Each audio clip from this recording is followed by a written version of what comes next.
Okay, testing 1, 2, 3, 4, 5, 6, 7, 8, 9, 10. Okay, it's going in through. Fairbanks, no! Okay, alright. That's a good one. Okay. Alright, guys. Alright, everybody. I'll be seeing you guys in about a few minutes. Use the time to actually use the bathroom, get some snacks, get some drinks. We'll be going in line very shortly, okay? See you guys soon.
Oh, right, I forgot. Hold on a second, chat. Okay, there we go. It's got, fixed.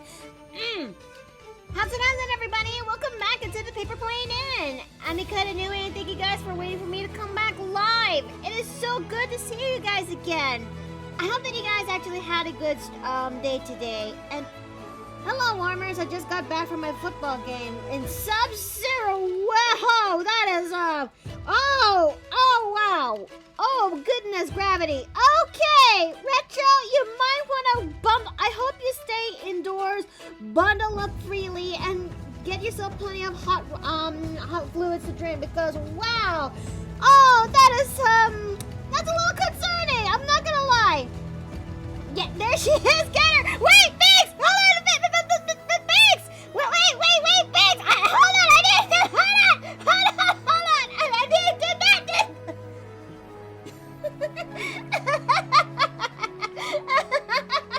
Okay, that's a good one, though. Okay. Miki, I was bored for cold weather. They don't call me the Winter Soldier for nothing. Okay, that's a good one. Okay, fair enough. Okay, I hope that you guys actually have a good day today so far. Today is Tuesday. Things are starting to get really cold here, I think. I mean, I don't know. Here from where I am, we're basically facing our temperature in the 30s right now. Like, it's literally 30 to 36 degrees out there. I hope you guys actually stay bundled up because, goodness gracious, we are basically tackling the middle part of winter, at least in the early stages, I guess. I don't know. The Midwest is pretty much facing it far worse than here in the South. Anyways, I hope that you guys actually have a good day. Today is the first of its the monthly series that's gonna happen here in the stream. For those who don't actually know, I actually created a Patreon, which for those who actually sub for me here, for those who actually pledge to me there, gain a few benefits, and one of them is to actually make suggestions, vote for those said suggestions, and we can actually draw them out here. That will be a monthly treat for those who actually do. And other than that, you guys actually seen the new thing that's been happening in the starting soon screen. Those who actually pledge me in the third tier of Patreon are able to actually have the best benefit of having your character be placed in a wanted poster or a coin. What were you trying to do, by the way, what were you trying to do, Mickey Fairbank? Banks, I don't know. Whew, anyways, let me just actually add in a picture here so you guys would actually see what the benefits would actually, Patreon example. There we go.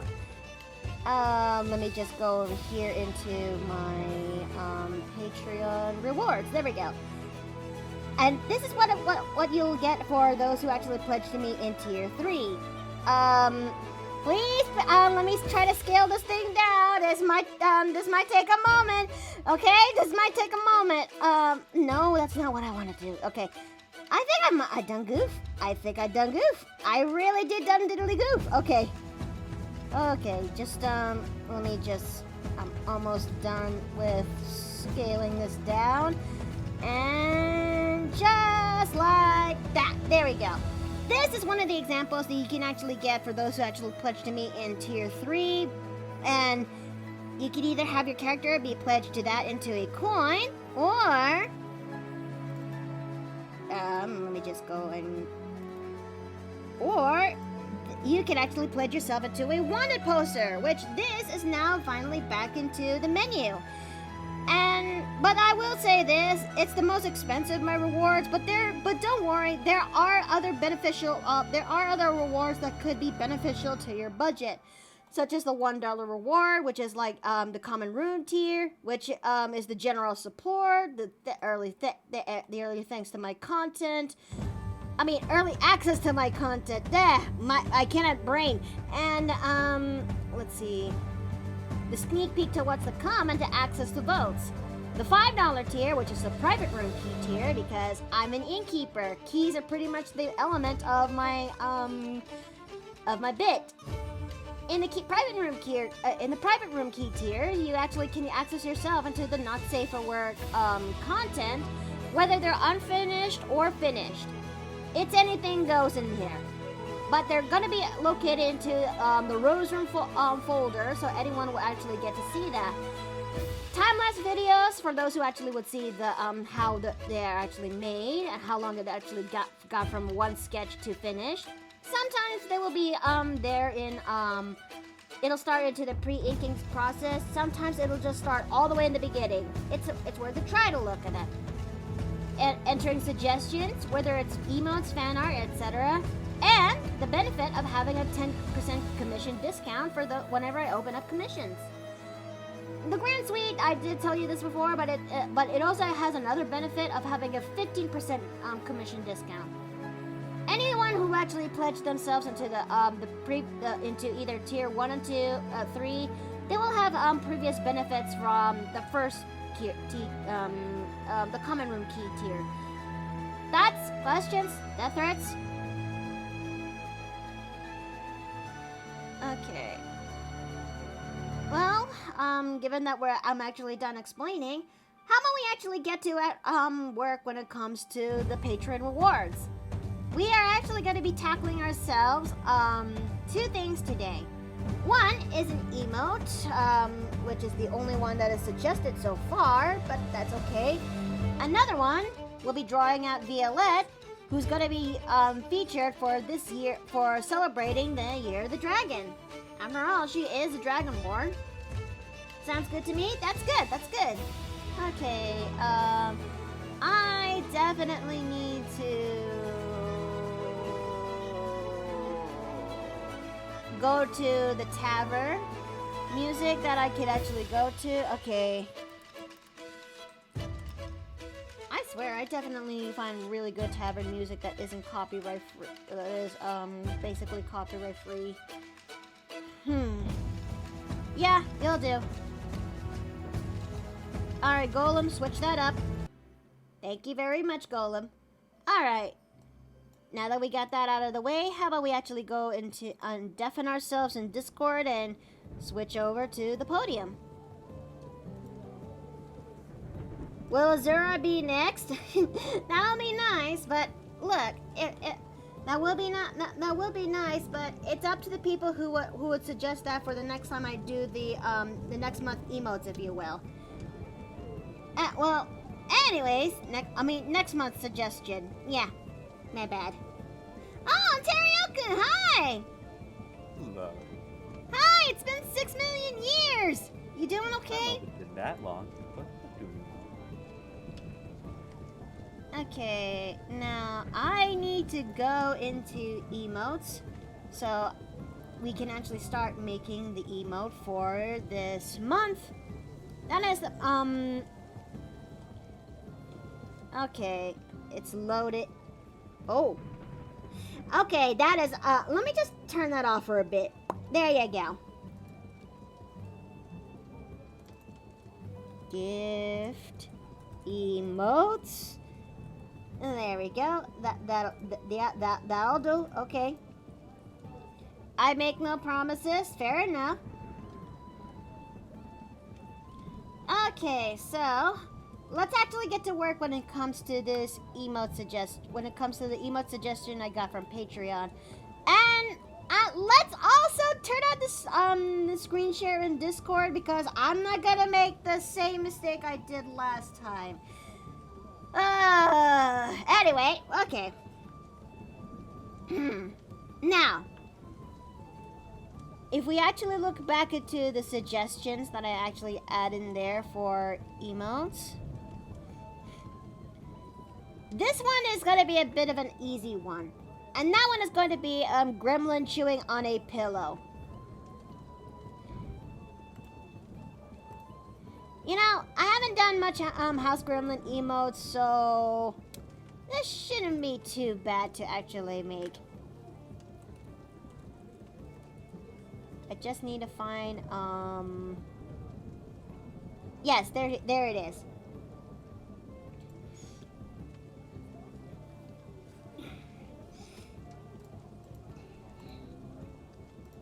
Okay. But how are you doing so far, Ontarioku? Do you have a good day, at least? Yeah, it's a pretty chill day so far. That's good. That's really good. Alright. Now, this one is about Gremlin chewing on a pillow. I mean, I did make content where Gremlin does actually, chew on things in the past. One of them is the Soul Stone from Diablo 2. The other one is a peculiar gold bar you could actually find in Team Fortress 2.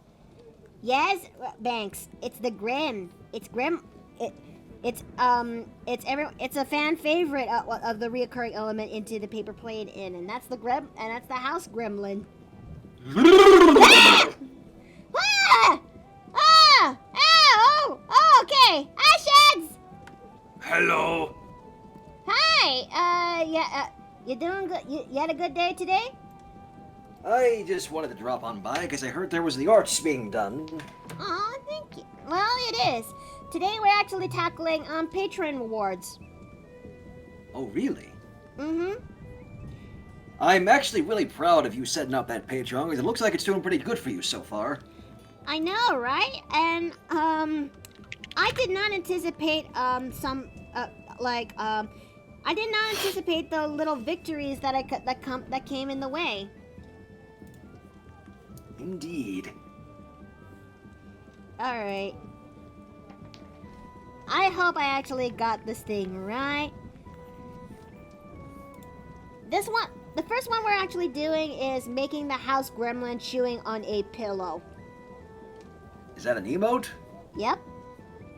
Oh. And for maybe just to add this as a little extra benefit, these new emotes will be added into the will be added into my stream, but they will be only changed monthly. Well, monthly, you say? Uh-huh. I mean, I did suggest that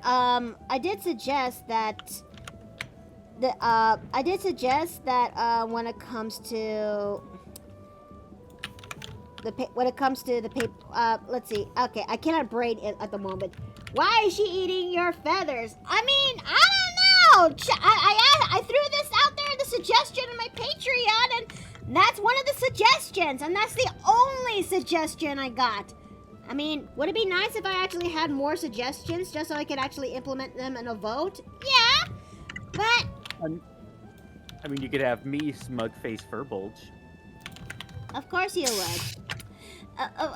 Of course you would. Furbulge! No, Shads, do not. Don't you dare. It's bad enough I had to deal with a Teriyoko. I don't need you too.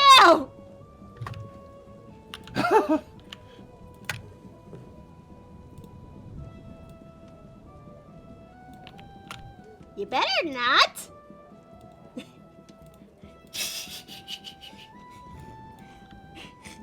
Does this count as cannibalism? I don't... I mean, the gremlin is kind of stuffed with fluff, so... Yeah, I mean, if anything, she's a chaos ball in one small-ass package. Let's see, Hey, Shads, want a cold curse? Because I'm gonna bring it right here because I got back from football game in sub-zero weather.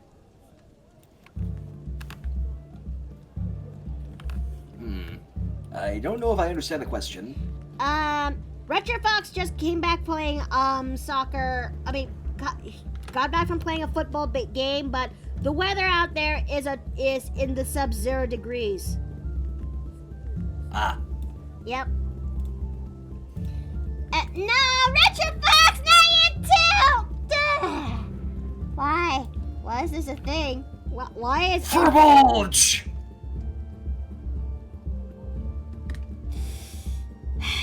think we know a future redeem.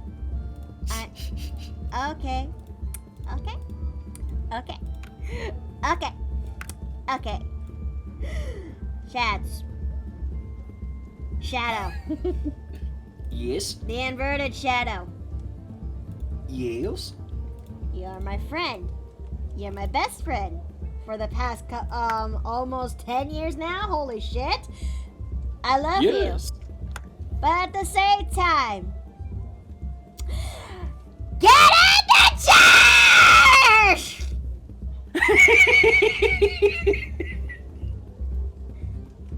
It would seem I have angered the innkeeper. I think I'm gonna need a bigger jar. Hey, it wasn't me that time. I claim innocence. You had no one to blame but yourself for buying the fur ball.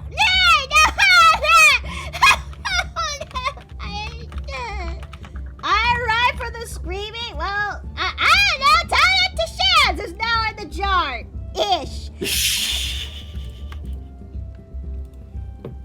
I wouldn't be surprised if somebody already clipped that little freak out. What am I gonna do with both of you? For real, like, bruh. I mean, what am I gonna do? What am I gonna do with you? What is this going to be a reoccurring element when it comes to? I tried to make a nice stream, and you guys have to remind me the dead goof I did last year. Why is this a thing?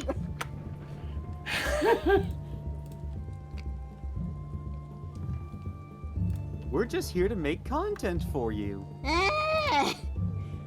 This is true. Make clones and then sell them? Make clones of what? Do you have any idea how little that narrows it down? Clones of the gremlin? Clones of me? I don't know. If it's clones of the gremlin, that's gonna be a terrifying notion. I mean, if we all know that if you put gremlins in water, they multiply. I don't know if that applies to this house gremlin. Now, have we tried feeding the gremlin after midnight? I mean, I don't know if that's advisable. I don't know. I mean, I did remember catching the house gremlin snacking on Oreos the other day, past 1 o'clock, and she's fine. Or was that me who was snacking on Oreos at 1 o'clock in the morning? My God, she ate Gob the Goblin. Listen, hey, that one! Yes, Retro Fox? As I was saying, I came back from watching a real NFL football games at Kansas City. Oh! Kansas is in the Midwest, is it? Or at least in the middle part of the states.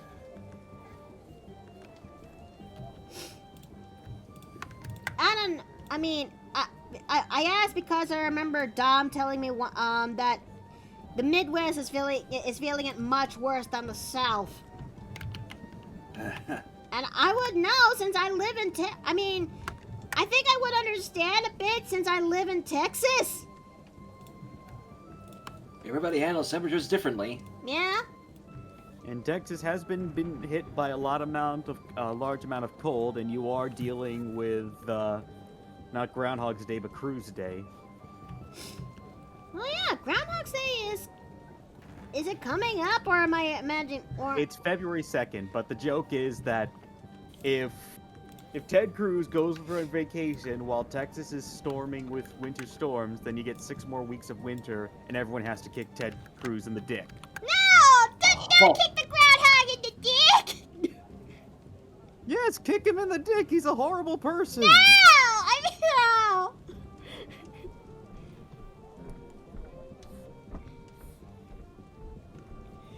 Well, if I fail to clip it, rip me. Oh dearie. Ah, well. I'm sure you guys will still clip it in post. Listen. Mm-hmm. Kansas Oh, yeah, State it's easy to in clip in Missouri. Oh, Kansas City in Missouri. Oh, okay. Like how Fort Saskatchewan is in Alberta. Okay, so let me go and try to fix up the inks. And Hello. Casey, hi. Hey, What's Casey. good? Hello.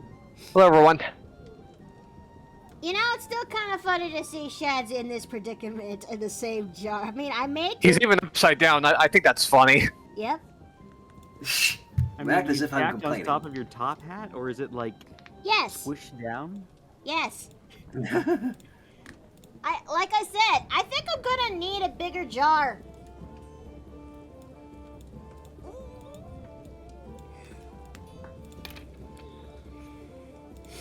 What did I do to deserve this? I Yes. mean, what specifically? Ow! What did I do? I think that all the blood is rushing into Shad's head. Maybe I should actually free him and just put him right. There you go. Right over there. I didn't do it. I didn't do it. You can't put this on me. Ah, now he's just hanging from the keychain. Yep. I see the gremlin is being drawn. Yeah. Interesting. That's because we're actually doing Patreon rewards today. Oh, okay. Basically, I made a suggestion there into my Patreon. What emotes should I be drawing for this month? Unfortunately, I only got like one suggestion so far. I mean, to be fair, my Patreon just opened up earlier this month. It's gonna take a while for me to actually see more than one suggestion.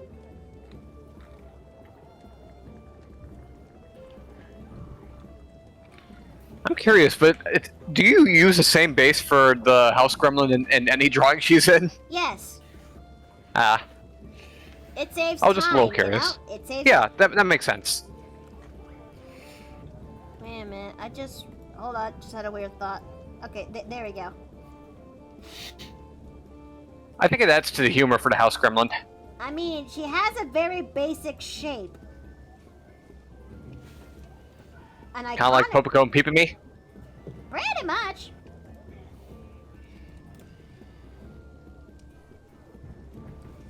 Okay.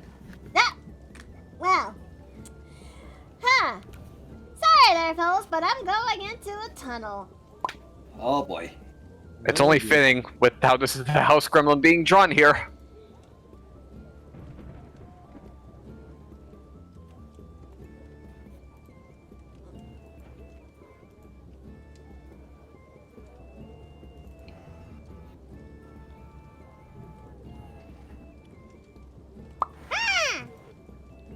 Hello, Gremlin. Hello, gremlin.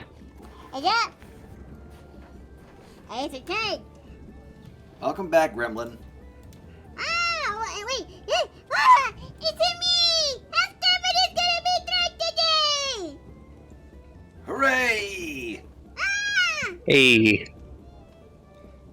Huh? It's returned. Are you After? Looks like Keeper's making new emotes today.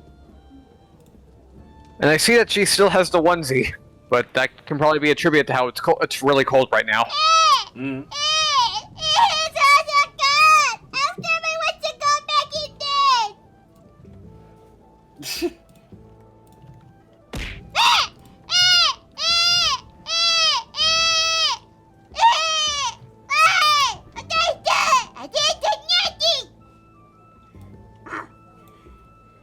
A likely story.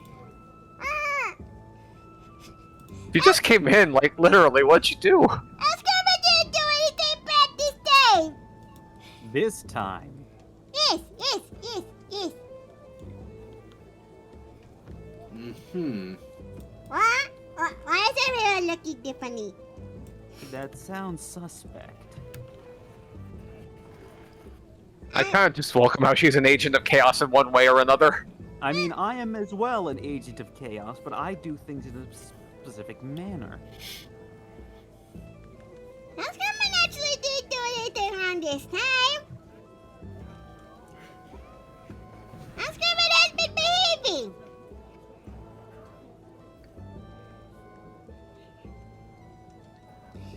Why is Shadow? Kirek? Why is Because Shad he Boy said- hanging upside down to Kirek? Because he said the word. Huh? Was it the fur thing? Or I came in like probably right as this happened, so I didn't get the full context. He said the forbidden word that I usually say, and he doesn't, but Ah, he ended up getting put in the the one- jar, and then... the one word that makes Innkeeper go crazy. Exactly. Fur bulge. Ah! That explains why you're out there then. This is probably alright. I was right. I'm surprised your head's not hurting yet or your head's not hurting from that, Shads. You'd be surprised. Also, how come hat doesn't fall funny?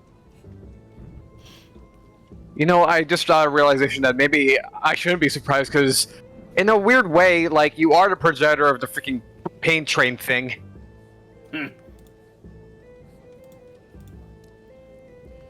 I tried screaming and didn't do nothing wrong. Good. That is placating their crimes. You're not allowed to do that.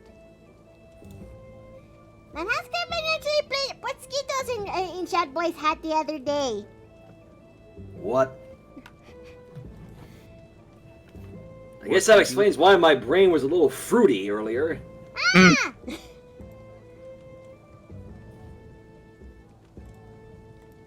Alright, how screaming... Also, nobody actually told... House Kermit is actually gonna go, outside later today. But House Kermit doesn't wanna go outside because it's cold. At least you don't have to worry about burning down the whole forest. Or part of it. I mean, the Silent is not doing anything wrong today.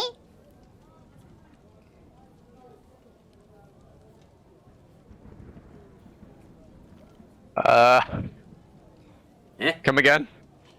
Oh, anyways, House Kermit is gonna try to finish this before Innkeeper comes back. House Kermit also needs to find, Ring of Warming. Ring of what? Warming. Probably just like a little plug-in heat pad, I'd imagine. Wait, Yes, are those even a thing for her? Yes, House Kermit is getting cold. House Kermit's what he's getting to is not enough. House Kermit needs something thicker. I mean, have you considered a weighted blanket? Too heavy. Yeah, but then it keeps you from running around and doing things you shouldn't be doing. Huh? Hey, listen. What? That's another...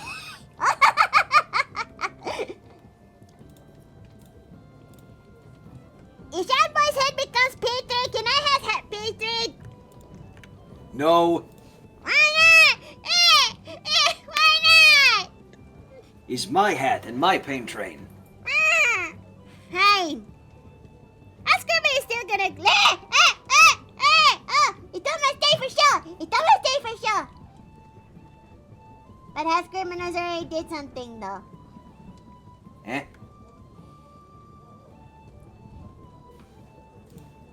I scratched Hello, Steven, my boy. Hello, Steve. Oh. I scratched the bread. Wait. I mean, bread is just bread, isn't it? Is it okay for me to present something I'm doing without context? I suppose. Boop.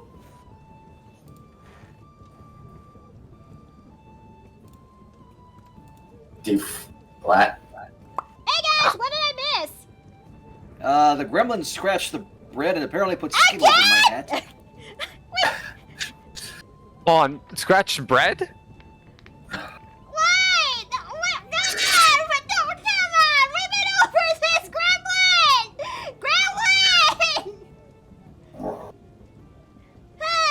Not this bull again. I think I'm gonna have to check the pantry later. Which bread did she scratch? I don't know.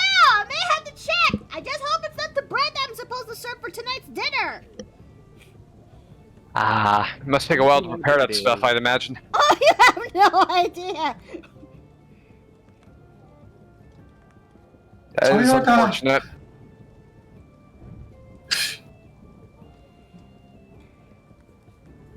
BRB, I need to go check my bread already.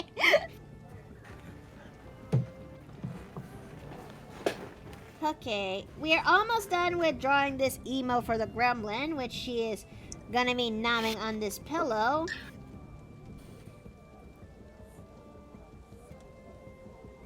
Okay. And afterwards, we're gonna just color this as flats because to put definitions in a house gremlin means something's off. Right?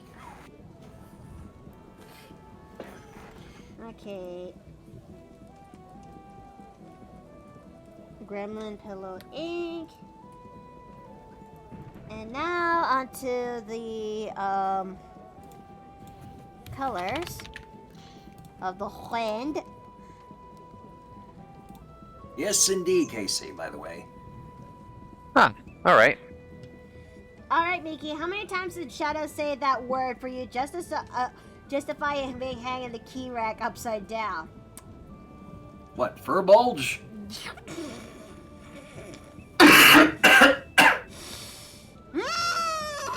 I will never get over how that's basically her equivalent of saying super toilet. Not really. I mean, Super toilet. I am. Well, in either case, it's going to cause a lot of clogging.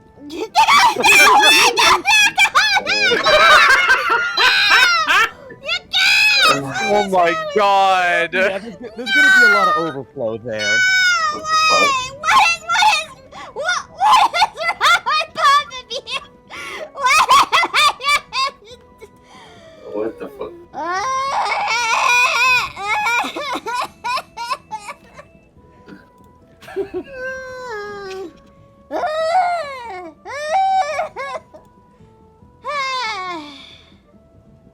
What am I actually gonna do with both of you? Like deadass, what the fuck?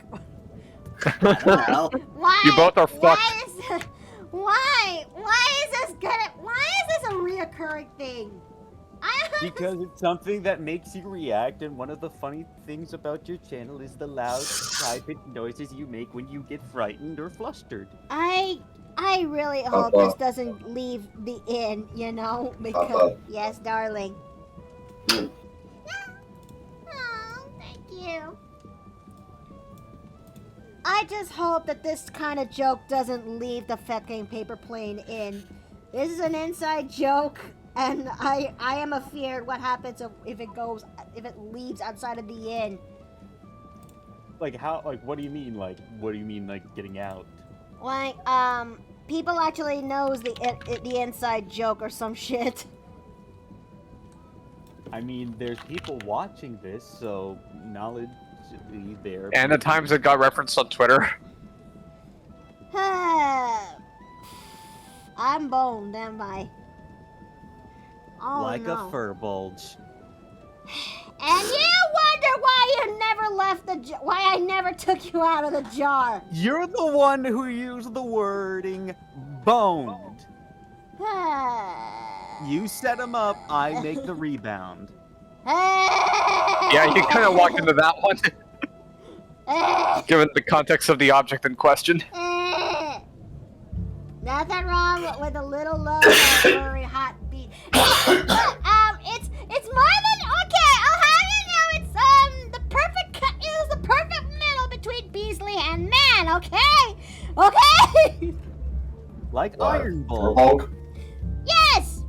I mean, look. If I'm gonna go. When you seek revenge, dig for 2 graves. I think I finally understood that sentiment now. Okay. This is absolutely ludicrous. All right. You can't spell ludicrous without lewd. Okay, fine. I'm not using that. I'm not using that. I'm not using that. I'm not using that. I'm not using that. I'm not using that. I know I bookmark it. It's right here. I know it's here. Alongside with other stuff or references. I know it's here. Where is he? Where'd he go? I know he's okay. There it is. Okay, let me look. If I actually find something like this into a game, I'm using I'm grabbing this from a site that I managed to find, but if I actually find this, no, god damn it. Okay. Look, if I find this, I'm mostly gonna lose my shit. But if I've actually found okay. I think I know. I think I'm also You can't spell barbarian without bara. But if I also Right. found this into the, I mean, if I found this out in the wild, yes, I definitely would. But if I also found this, okay, sure, kill my momentum. Why don't you? Okay, Mother Teresa's armpit. Let me do my bit. Okay, there we go. Okay. If I also found, however, if I also found this drawn by the same artist, mind you, I also would lose my absolute shit and pretty much call dibs. There is no two if, whats, or buts. Okay. Semi good. Why not? Okay, you nine. Okay. Anyways, on to the show. Okay. You're just digging the hole deeper and deeper. I might as well just lay in it. Why don't you? Face down. Might as well just lay. Might as well just lay on it then. In it. Okay. Oh. Your mind is definitely frayed from the past several seconds. I know. I just I'm trying to get provided you don't get burned in the process. I like my odds. I like to live life on the edge. Oh, so you like edging then? Oh my god.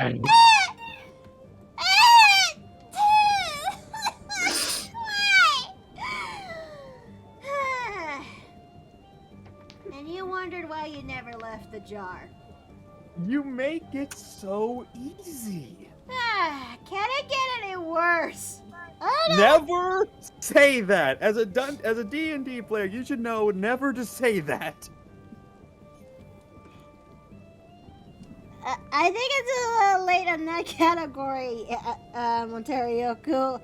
I think it's a little late for that. I know it'll always look worse around the corner. I mean, like I'm pretty much resigned to my own fate, and I don't actually get any worse. I mean, Also, I apologize for what y'all are about to hear. it's not like someone's gonna out there exploit that kind of weakness. Is Steve sick? Well, he's coming out from his strep throat that we did our best to quarantine it just to be safe, and he also I took see. a lot of cold medicine too. He's coming out from it.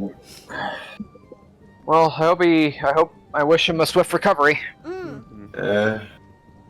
I'm working on that. Yes, it can, Jaxo Dragon. Yeah, I mean, I like to look. I mean, what am I? Okay.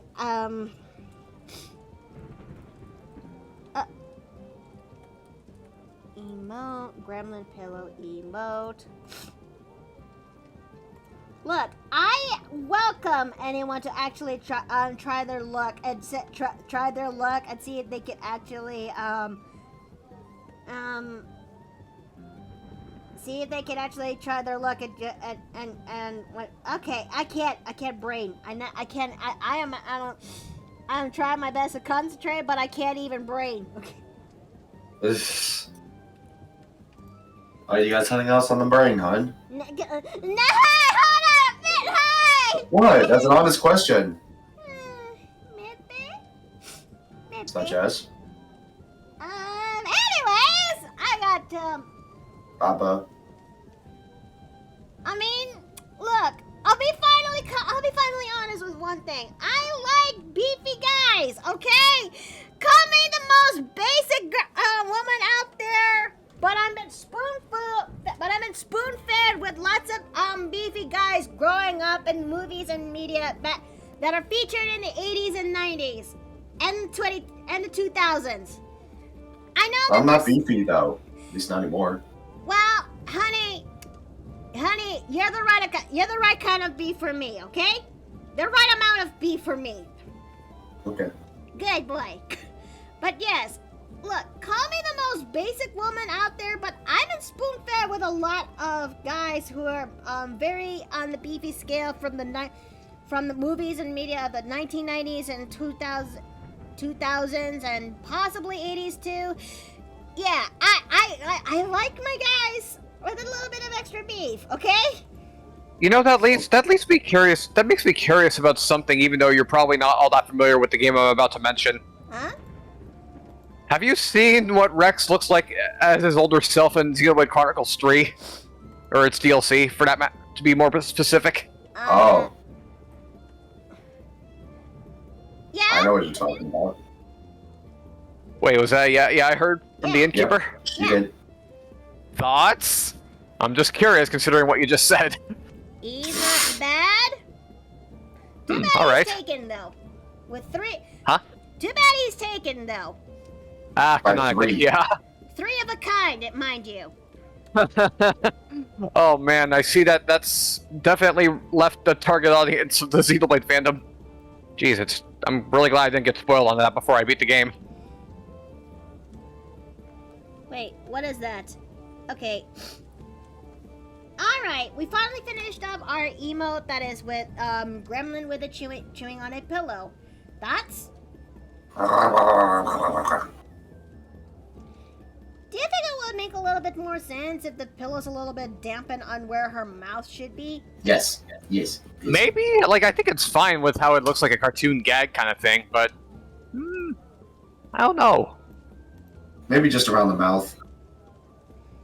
Alright, let me see what I can do to fix that up.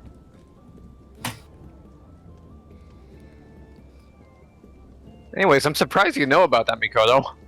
Well, the internet has a way of making... the internet has a funny way of... Spreading information. Yep. And also... Huh? And as Go a ahead. polyamorous woman who wants to have more, polyrep in media because I really want to have something like that. Seeing Rex with his 3 wives in that one picture, wow. But hun, there's always been a lot. Just look at every single harem anime that's ever existed. Yeah, No. but Oh, I don't want to, like, look at it that way. I just see it... But I just... Like, not a harem, like, obviously, but, like... I definitely just see it as, like, a poly relationship, obviously. yeah. Because some people just use the harem terminology to mock it, and that's where it kind of gets iffy for me as someone who's kind of had to endure a lot of people bidding on the game in bad faith. No, there's better harem representation. For example, Miki, have you watched 100 Girlfriends Who really like you? I have yet to watch it though, but I've heard it's very promising. It's very good and very good when it comes to handling a bit of a polyamorous relationship. You know what? Sign me up. I'm gonna give it a shot. Okay, so now that we're done with our emote, it's time to work on a much bigger patron reward on the scale. And why not we actually do that with everyone's favorite Amethyst Dragon board?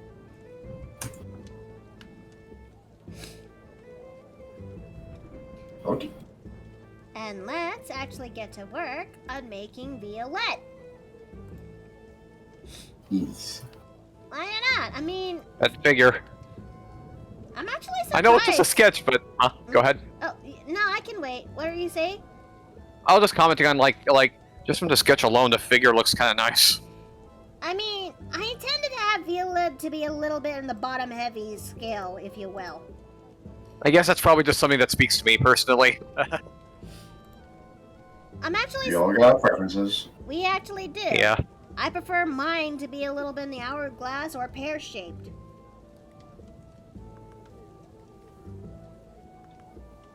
Let's see. And you seem to do it pretty well. I do, but at the same time, I definitely need to control my... I really need to put in some restraints Variety? on my cup control, because I know that there's some people out there, and this, who actually prefers to have them on the smaller scale, And that also includes my clients for those who actually want to commission me. Because they have characters who are a little bit not bottom or who are not top heavy, so I try my best to make sure it's just right. And even That makes sense. And even then I struggle in that department. Now I'm just just remembering a thing. I was like, how do you like them? 6-pack or dad bod? Neither. Neither? I like them skinny and scrawny. Skinny and scrawny. Skinny and scrawny. Pondering who snuck chocolate into the pillow for the gremlin to start nibbling on it. I do not know. Maybe someone who actually wants to have malicious intent with the house gremlin? Maybe. Which is pretty much a bad idea on itself. Because, to mess with a house gremlin is actually not a very good idea. You know, I somehow don't doubt that. I mean, it's not because she's very, a chaotic ball of energy, which, there's a very good chance of retaliation on her end, which will do humiliation, towards the recipient. But there's a couple of folks here in the inn who are very particularly fond of the house gremlin, and as such are protective as a result. Raise his hand. Just look at Dave. Just ask Dave. Wait, what has Dave done in defense of the house gremlin? You got me curious now. I don't know. I'm actually as surprised as you are. Ah. Ice Drake, hi! Welcome back! Welcome back!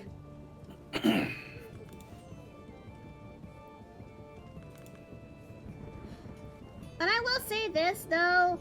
I'm actually surprised that Violette is actually getting popular, you know? And I don't know how to properly feel about that because I didn't actually expect her to be this popular. I guess surprises can come from all different kinds of places where you at least expect them. I mean, she is meant to be for a Mario campaign, and yes, I use references like Bowsette to actually help me get where I am when it comes to designing her.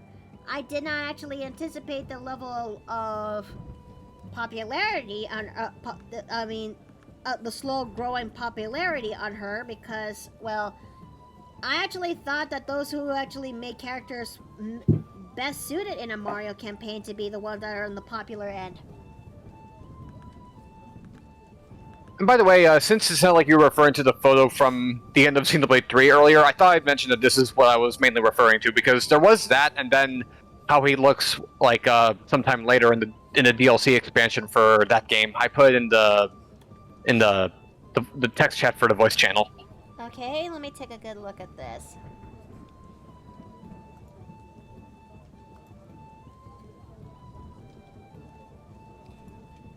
Oh! Yeah. Hey, Afton. Afton? Where is he? Hello. Oh yeah, you're not the key wreck this time around. I think consider yourself lucky, Afton. Yeah, Shad's is hanging off there upside down, isn't he? Yep. Again, you say that like it's a bad thing. Tell me, how's all that blood to your brain going? I think people are just concerned with you. You have to be let down eventually, right? Eventually.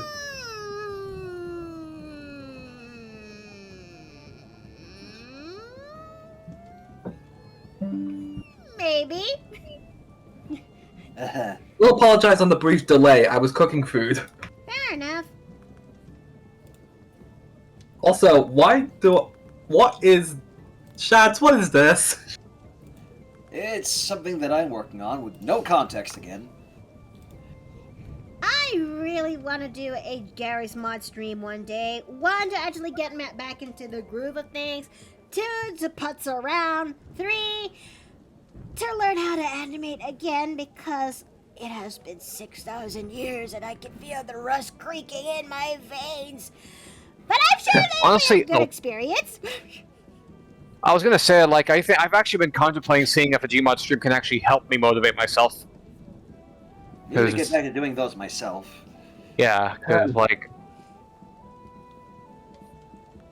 I've definitely been considering that. It's just that like I've got like 3 different things I'm working on at the moment.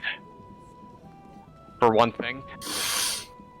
Personally, I have never played Gary's Mod before, so I'm a newcomer to the whole thing. People use it as like either a way to play different game modes or sandbox, or to use it to animate, which is what at least 3 of us have a history in doing. Oh, I know what Gary's Mod is. I just said I've never played it before. Ah, okay, because when played it, I thought it could mean either Gary's Mod. Yeah, like, I know that Gary's Mod, you can do things like hide and seek, death run, you can just average around, like, mess around with it. Oh, like, what a great time it was. And it's easy to get distracted in the messing around part of it for me. It is very easy. It is very easy to get yourself very distracted so quickly in Gary's Mod. Like, you would try to make yourself, you would try to build a scene into whatever you're doing for animating, and next thing you know, you lost yourself into the library and figuring out which one is the best thing for the job to, what could be the best thing to do for my next project, because that's a vicious cycle of a Gmod animator. For me, it's like getting distracted by remembering that you have a certain weapon or NPC that's like really fun to mess around with or whatever. Pretty I much. apologize for all the bad sounds. Honey, It's okay, Hey, Steve. hey. It sounds like you have, like, I'm guessing you have a cold. Strep throat is what he's recovering from. Ah, that's perfectly alright. It's understandable. Your body needs rest. I have been resting for about 2 days. I would make some more potato soup, but then I remember we don't have much potatoes left. You can always make another trip. You know, that's not a bad idea, but you think you got it in you to actually do it today? I mean, we got the Isekai game that's coming up in 6. That's right. You just remind me I have a game in an hour. Bro. Yeah? Like, I'm prepared for it. I'm literally the guy who can tank a lot of damage. AKA, I never dodge. I definitely should learn how to tank one day. I've always been the support, but I definitely need to expand my wheelhouse. Oh, like, most common tank builds in D&D is anything that gives disadvantage to everyone else except you. So, basically, be an Ancestral Guardian Barbarian. Let's see. Use it to play mostly and a couple of times to make birthday pics for Steam and TF2 friends. Fair enough. Yeah, I remember I did that for a time. I also remember making I remember doing Gmod birthday videos back in the time. If I'm not mistaken, both communities are pretty strong with each other, aren't they? They're like strongly connected. Because they're made by the same game engine, correct? Source Filmmaker and Gmod, you mean? No, not entirely. really. Source Filmmaker is made with a different it is made by a different engine compared to Gary's Mod. A different variation of the engine specifically, and it's you basically can't do the same things you basically can't do the same things you can do in Gary's Mod and SFM and vice versa. Okay. And if you can, it's harder to replicate. Like, I think it's just due to the fact that I constantly see a lot of people use avatars from TF2 for Gary's Mod. That's why. Yep, that's Yeah. it. Yep. I still use mine. Yep. No shame in that. I mean, I should, at some point, if I do get Gary's Mod, I should try and make a TF2 avatar from there, just to make it a whole lot easier for me to be familiar. And that's fine, because like I think the main inspiration for that comes from how, ever since they introduced cosmetics, like you can basically customize how your character looks however way you'd like it. And I guess in my case, like I kind of got a bit creative with some colors that you can't normally do in the game, but that was just me. Okay, like out of curiosity, how can you actually get custom avatars in Gary's mod? I'm glad you Basically, laughed. using the files, you basically have to find the files of like the myths that you're thinking about. Like I think there are probably some Steam guides that like list what items are have what files, and then it's just a matter of spawning a model of the class they belong to, and then just bone merging them onto it. I'm not sure how because like. Oh, how do I say this? Because this probably might sound strange to someone who hasn't played Gary's mod, but like, so how the TF2 cosmetics work is that they share some of the bones with the corresponding player model, and then the game automatically links it to that. And then I think there's ways in both Gary's mod and SFM to replicate that same effect. So basically, any cosmetic items consistently stay on the character. Okay, that makes it sound a little bit more simplistic. Yeah, I tried to explain it as simply as I could. Hope that made sense. Yeah, thank you. Not a problem. Also, I've got some very good news on my end. Nah? What's up? I'm finally getting some miniatures printed for my D&D party. Oh, Nice. good. Nice. Custom-made ones, made by yours truly. Very nice. Neat. I wanted to treat my party to something really nice, because it's been, like, I've had them for quite some time, and I thought it'll finally be time for me to create a whole party for them all. I'm gonna just quickly send, like, what they all look like in TV chat too. Let's see. Who the fuck is Gary and why is he being modified? Gary's mod He is next in line to become a space marine. Therefore, he must go through the augmentation, such as getting the black carapace. Indeed. But, in TV chat too, that is all the miniatures I have made, and that's all my players' characters. Oh yeah, I forgot one key thing about Violette. She has fangs. She does. But it does but speaking of Violette, I can't help but think of something about Dragonborns. Mhm. Do they have forked tongue or normal tongues? Mhm. Depends on the species. Like, think about it. Like, every single dragon that you see is physiologically different in some way. So you would think some of them would have like normal tongues, while some of them have more like forked tongues. What does that make with amethyst dragons and to extension dragonborns then? I mean, Depends on how you ride them. yeah, like that's the thing. I don't actually have a lot of knowledge on gem dragons. For as much as I do like a lot of research on both realistic and mythical based zoology, gem dragons I've never even seen before. So they're a little different for me. Ow! Oh, my nose. Regarding, oh, you okay?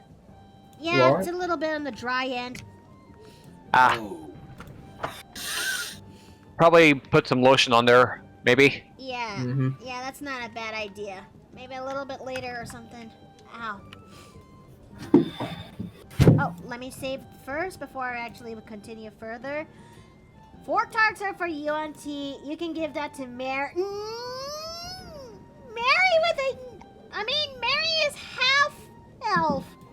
Like, the only thing she has from UNT pureblood ancestry is her scales, but Mary with a forked tongue.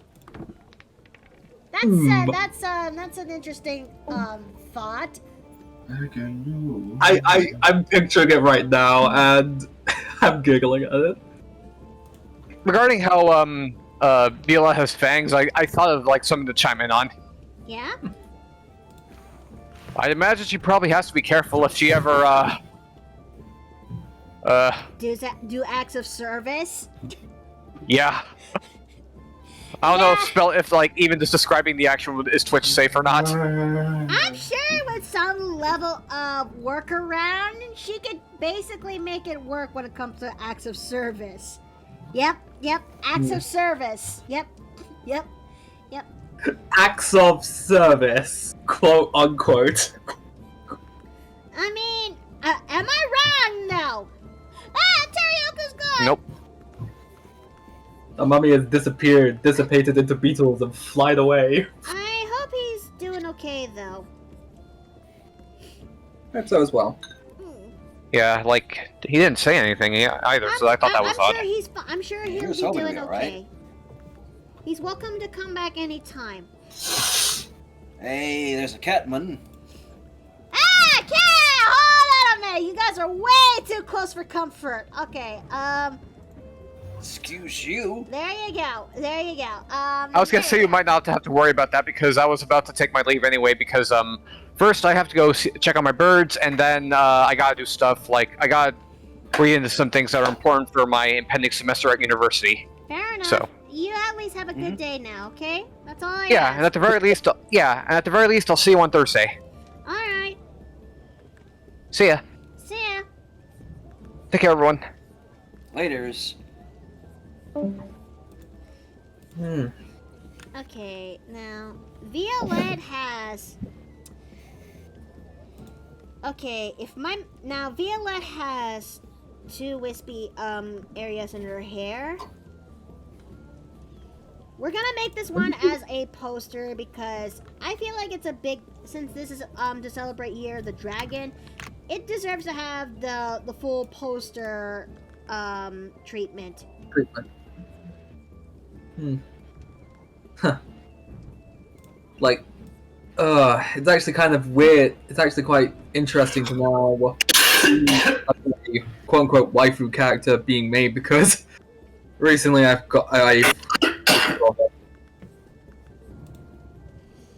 Violette has some nice hips and a perky rack.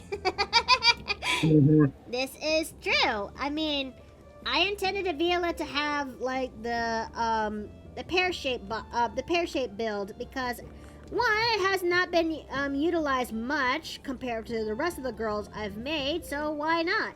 And 2, it actually suits her best, probably because given that she's made for a the Mario D&D campaign, I tried to make sure she's just right and not completely over sexualized, but I don't know. I mean, You want to be able to stretch your legs in that regard. maybe if I actually decide her as a MILF, then that I will have much free reign.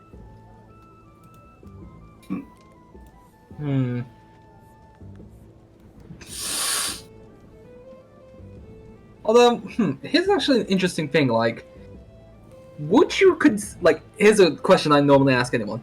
Would you consider Dragonborns a type of monster race?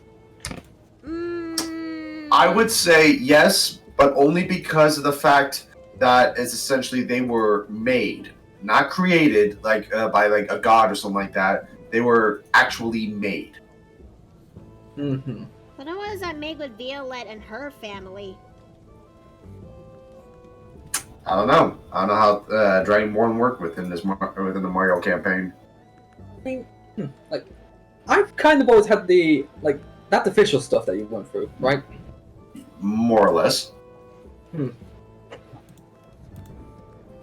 Like, that's just always kind of the thing. Like, would you I've always asked, like, with specific races, where does the line stop? Where does the line start?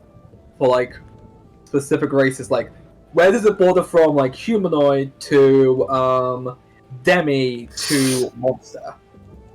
Humanoid is more human. Demi is somewhere within a 45 to 55 range in terms of traits. Then more monstrous is more the 55 over.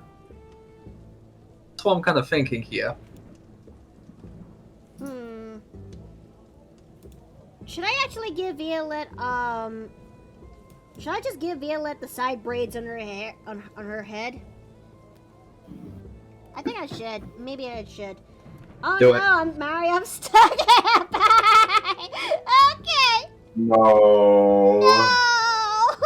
No. Get your mind out of the gutter. I don't know. It's too late on that department. Okay, let's start making clothes on Vivi, and I am gonna go and get a chipao, which is my mother. Hold on a second.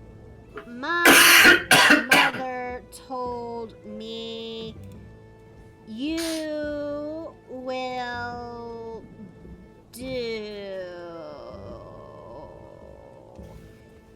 Are you like picking from different references you have? I'm looking up in Pinterest for which one's the right one for the job. Oh, could I maybe throw my hat in the ring? Okay. Elaborate. Because, okay, if you do not know this, the game that I play, Arknights, there are some Chinese New Year skins, and some of them actually do have Chipao as a type of costume. Okay. So is it okay if I can like send those skins over just for your like look through? You're willing to try. So long as right now, I'm just gonna design a temporary chipao, one that I can actually edit a little bit down the line. Like, what color would you say that you're going for with the I thing? think look, it's Chinese New Year, so we'll go for red, just like the one she's wearing right now. Okay. I'm like, I have to go through the entire wiki now just to find them.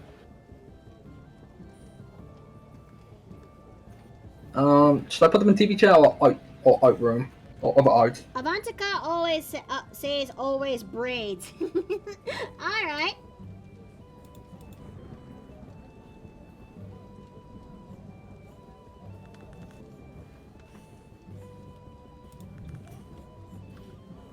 Okay, and now for the hard part, trying to get this size right. Because if I make the dress part a little bit longer, it might end up becoming a cheongsam instead. Now you're probably wondering, what's the difference between a cheongsam and a chipao? A chipao is much shorter. A cheongsam has much more longer. Is much more longer to a point that that's basically a dress.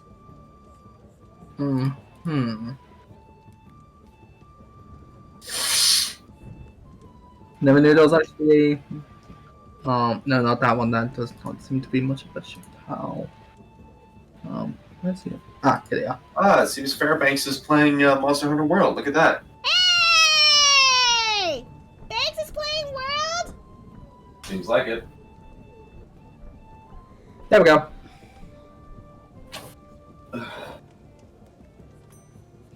Let's minimize the skirt a little bit here.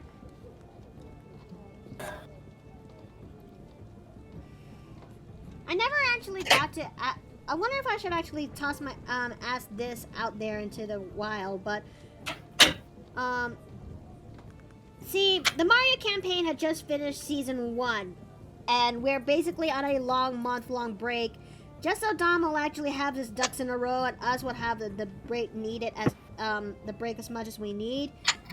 I just couldn't help but wonder, now that we're on break, I wonder what are the fans' favorite moments when it comes to Violette, because I'm not gonna lie, it's a little bit of a hit and miss for me for the season 1, but I can't help but kind of wonder.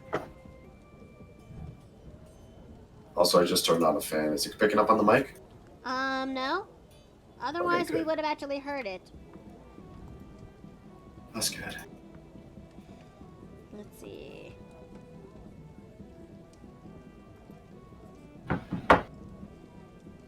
That's not too bad.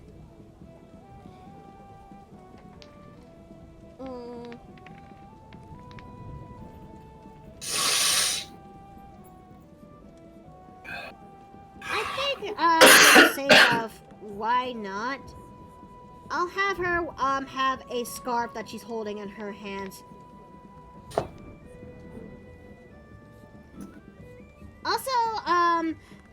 Also, for another sake of why the fuck not, I'm gonna leave the body sketch alone and have this thing been drawn in a different layer, cause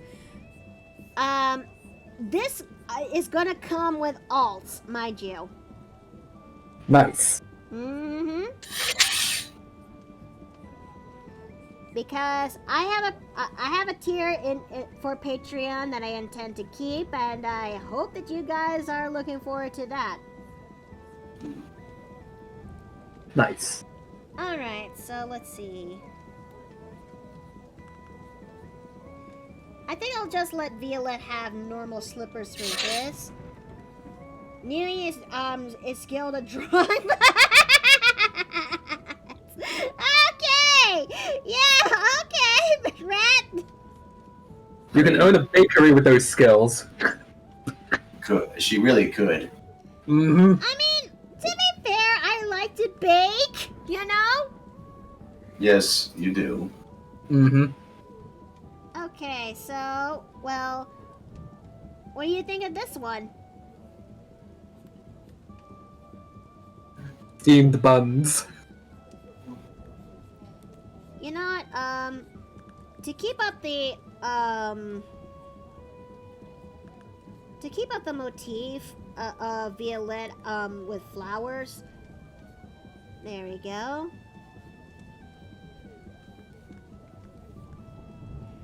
Ah, yes, booby. What? Of course you would. In this house, I like to feed my chat, okay? I like to feed my chat with a nice helping when it comes to, the buns and boba. Okay? Sevi? Don't forget cake. Okay, I think this looks pretty good. But I think I should actually make that,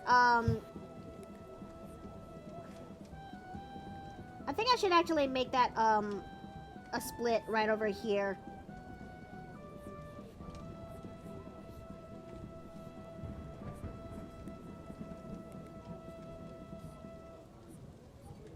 Okay, now that looks much better. It's now Cheongsam now, but fuck it. We might as well just might as well take what we got.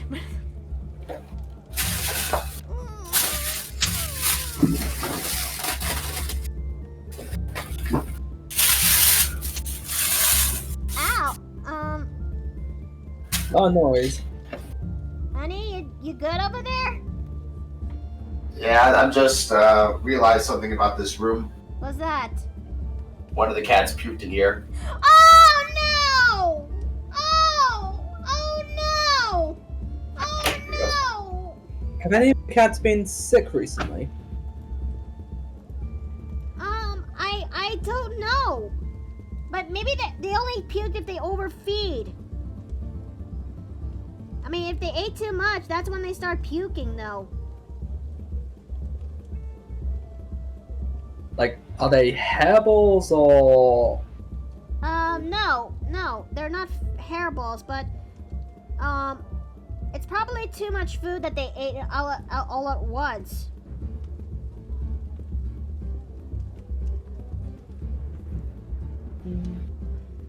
Like, I have 30 minutes till game, so I have maybe at least... I'm like trying to organize time here. Okay, so look, dude, if you want to actually leave right now, just so you could actually prepare yourself for the game, I won't hold you back. True, I know that. It's just... Let's just say multitasking, I'm still trying to master the art. Okay, so I'm gonna start inking this. If you hear noises, you know what? I'm just gonna mute my side while I take care of this. Okay, honey.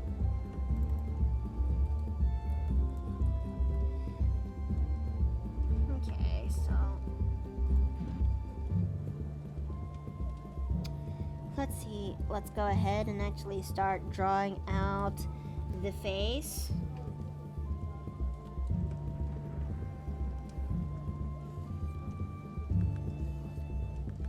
Hold on.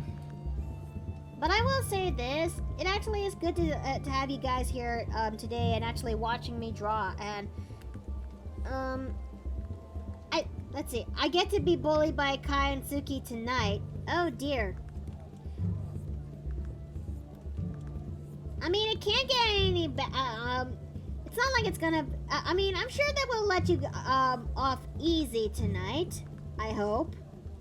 Wait, who are they? Be precise. My party mate is here, but he's also a DM and when it comes to a different game on Tuesday, and he's also referring to the other two party mates that I'm a part of for the Wednesday game. Yeah. Like I know it's Rat, but I just don't know how many games all of you guys are part of, so that's why. Fair enough. I mean, I'm in so many games now that it's kind of amazing how I was able to keep track of this, but I would rather take this than being in my predicament than how I was back in 2022. Well, I mean, no. being in my what? How many games are you doing a week again? Okay. The Dirty Deeds. Okay, where to start? Sunday is going to be the start of the Raiders of the Serpent Sea game, which is the Norse and Celtic game that I talked about. Yeah, that one. Tuesday is my Isekai D&D game. Wednesday is my Spelljammer campaign. Thursday is on break, but that's usually reserved for the Mario the Mario D&D campaign every bi-weekly Thursday. Yep, that one I do know as well. Let's see. And Saturday is the Witchlight campaign, bi-weekly Saturdays. Okay then, so you have 5 games in total on that one, and I'm guessing that excludes any one-shots that may have been planned as well? Well, 5.5-ish. There's also another game that also takes place on Sunday, but that's also operates in a bi-weekly Sunday schedule. Yeah. Wait, so when you mean bi-weekly, are all of them on the same week, or are they all scattered apart? They scatter because every other Thursday or Saturday or sometimes Sunday, that's when I actually get another game. That's where I get to play. Okay. So organizing one shot such is going to be very tricky then. Pretty much. It's very even though I only do DM, even though I DM only Thursdays, I have been wanting to get out there to DM more games just to give me more practice. The only thing I could ask of you is don't overdo it. For every maybe you can try DMing for every 1 or 2, maybe 2 or 3 a week. I don't know. Organizing D&D is hard on itself, according to Rat. True. When you're a player, you don't have to worry about the organization because that's already been planned way ahead. It's more of the problem of trying to find the players that would want to play in a 2 or 3 a 1 or 2 shot. That's the hard part. The harder part is not losing yourself and turning that campaign turning that 1 or 2 shot into a full ass campaign.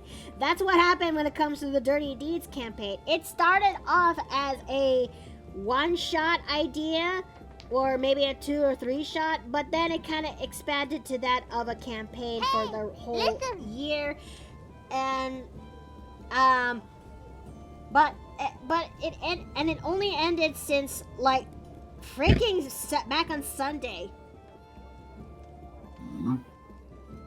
Well, bad news, unfortunately. Just checked my thing again, and the game's not happening, so damn. Well, That's unfortunate. The game's I not know. the game's not happening today. I'm sorry. Yeah, that's the one where I get to play my massive monster. Let's see. I just finished a hunt for Brachydios. The explosion boxer is fine for the fight, but it got really annoying when the Zerathalos kept trying to jump into the fight. Oh gods, I am sorry to hear that. Oh. That you had to endure all that, but I hope that today's stream will be a little bit on the relaxing end after that really painful hunt that you just went through.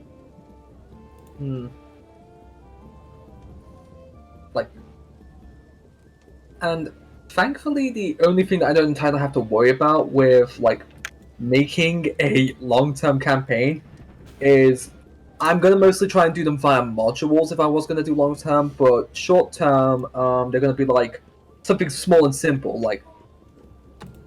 best example of possibly those are the Heliana hunts. Let's see.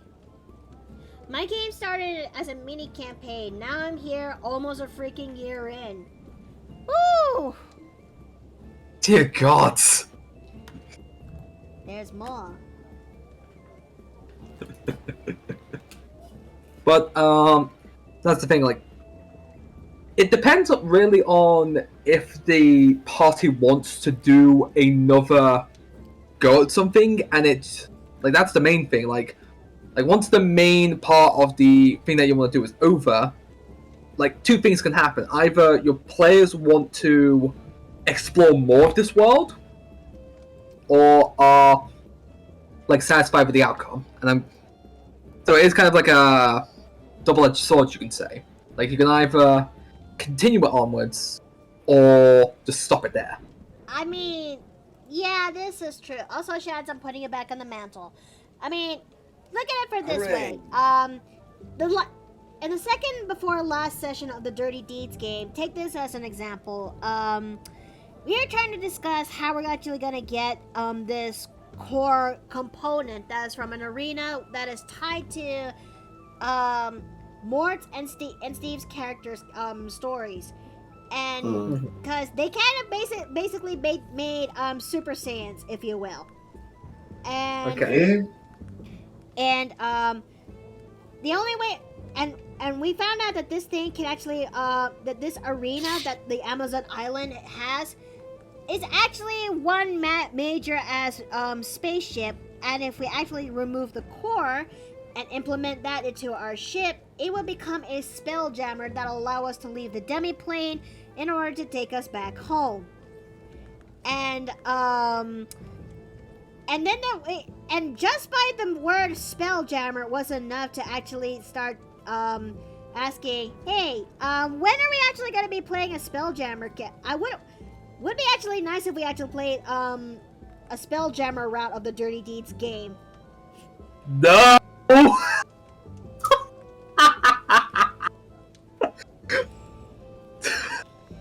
Right now, that is set into the maybe list because we just finished it. But it was actually pretty awesome that we turned our ship into that of a spelljammer. So you basically, and I'm just throwing this out there, you basically have a pleasure cruise. Pretty much. I mean, we placed a mansion inside of that ship, and it now has more extra rooms, at least for the players. And yeah, it now also became a spelljammer. Yeah, Yep. yeah. That is pretty much Thank it. you, Borderlands, for telling me what one of those were. Yeah, oh my God, you guys are addicts. Well, Lunar, you're part of the crew too. Before Lunar, don't call the kettle black. Guilty by association. Bless you. Gesundheit. But yeah, the idea for a Spelljammer campaign of the Dirty Deeds is pretty much on the maybe list right now, because now that we finished it up, promise made is promise kept. We are actually going to start the Raiders of the Serpent Sea campaign, and yeah, we're most likely going to be playing that until Kiza is okay enough to play a Spelljammer campaign? I don't know. He said it straight from the horse's mouth that it's a maybe at this point. Like, he's on the fence. But that doesn't stop the players who are involved, myself included, to actually prepare just in case. Like, you gotta be prepared for what's to come. I mean, I'm on the fence. I'm actually playing as Malanthe again, 15 to 20 years later. I mean, but then again, I've already have in mind for playing as my Drake Warden Ranger, part Druid, who is also on the who is basically the one that was the topic of last week's stream. Wait, you're wanting to put them in the Dirty Deeds game or the Spelljammer? Yes. Yes. Okay. I just wanted to check. Although, like, damn, this game must be crazy. It kinda is. I mean, I still remember the time that Steve's character, Russ, Yeah? made a shotgun blast onto the wall with, what's the proper way to actually say this in Twitch? You can just text it down and don't have to say it.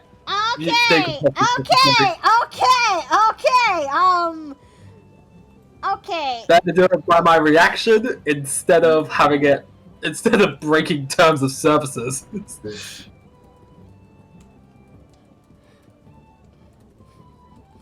Okay.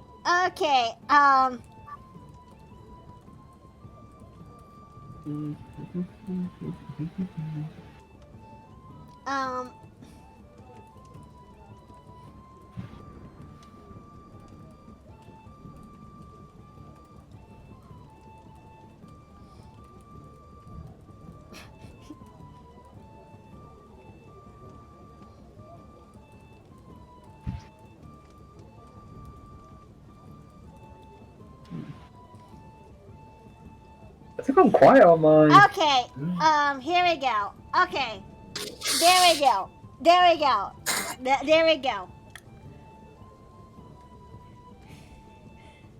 Look, all I have to Okay. look, that is basically gonna live in my head rent free from this point on. What's that? God damn it. That Russ had to so hard that he ended up blasting the wall that it became a white canvas. Oh yeah, that did happen, didn't it?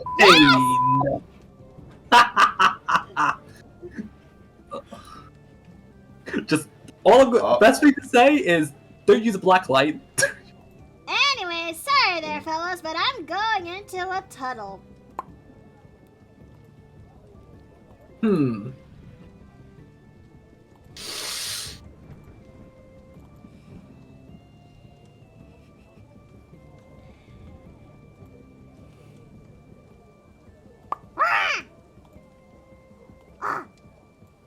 Greetings, fellow Fae. Yeah. So you're a Fae? Back, Gremlin. Peter, I am Fae. Not talking to you. Oh.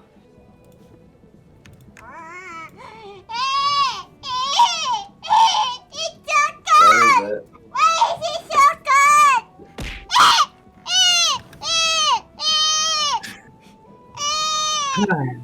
You're in the Snuggie. Go back to her nest! Like, You're I'm in your guessing hoodie. You should be fine. I'm guessing it is really cold over there.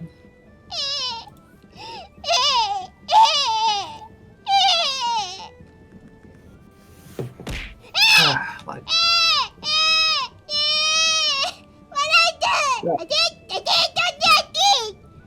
here you're welcome. Thank you for hit that. Thank you. There, calm down.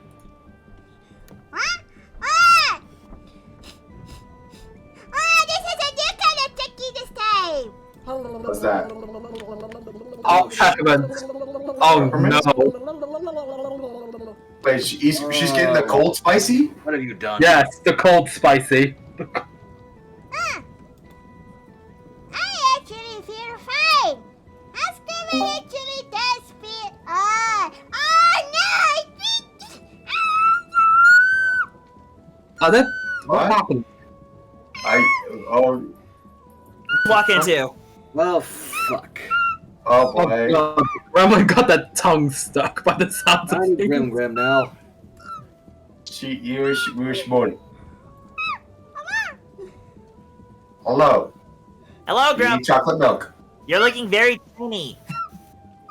Somebody get the Hello, fucking milk. Jay. You are very cute. Hang on, I'll get chocolate milk.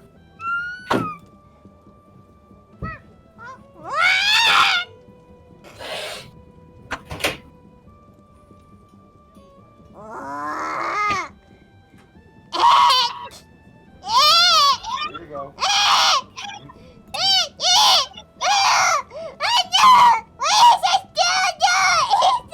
Are you alright? Drink upside down. You can do it.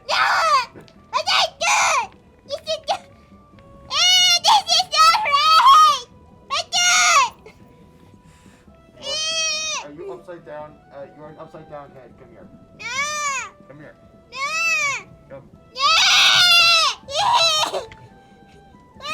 You are basketball now. What's going on? I'm not going to toss you. This is I'm gonna wait until you're Quite off. different. I got your body back for that. Hey, Gremlin. Hey, Gremlin. Don't go losing your head now. boo. Stay ahead of the game.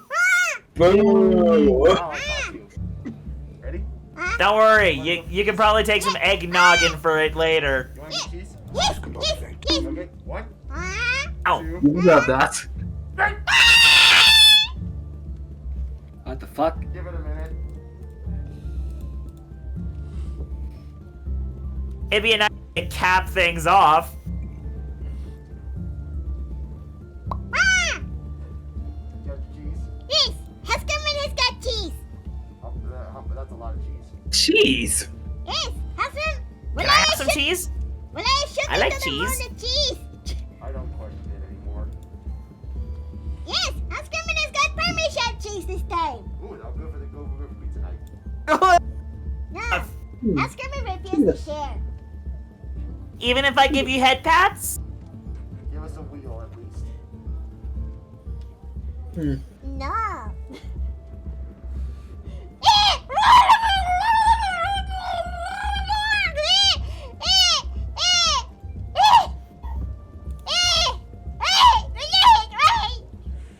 I specifically sent you to the moon so we could get cheese. We're running low. Somebody get a moongalay and I get burned. Fine. What? Huh. There she goes. Speaking of things to lie around, does anyone have a... Wait a minute. Oh, here it is. Hannibal! Where are you, Hannibal? Here she comes. Oh. Alright, that one's ours. You can have the other one. Fine. Funboy's going in jail. But that's the keeper's problem. It's almost time for show. Enjoy your show, Gremlin. Enjoy your shoe.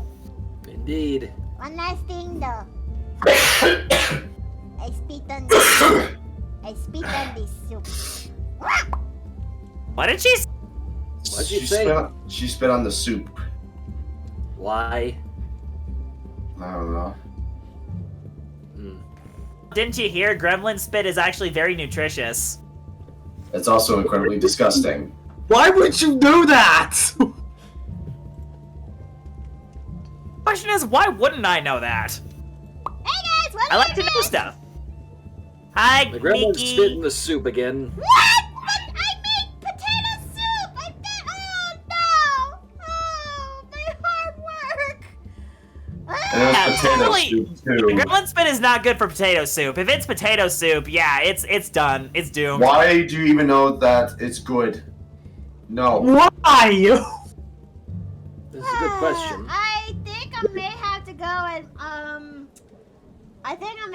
to go and fix that up again, or just make a new. It's going to be another trip to the market in this weather. How bad is it? Hey, Blue over Paint there? C's in the chat. Oh, hi, Blue. Hello. I come in the portal to see Gremlin is dressed as a rat. Somehow it's fitting. There's a rat in the walls. Yeah, she's in the walls. And Jay, I am sorry, but Chad has spoken. Any last words?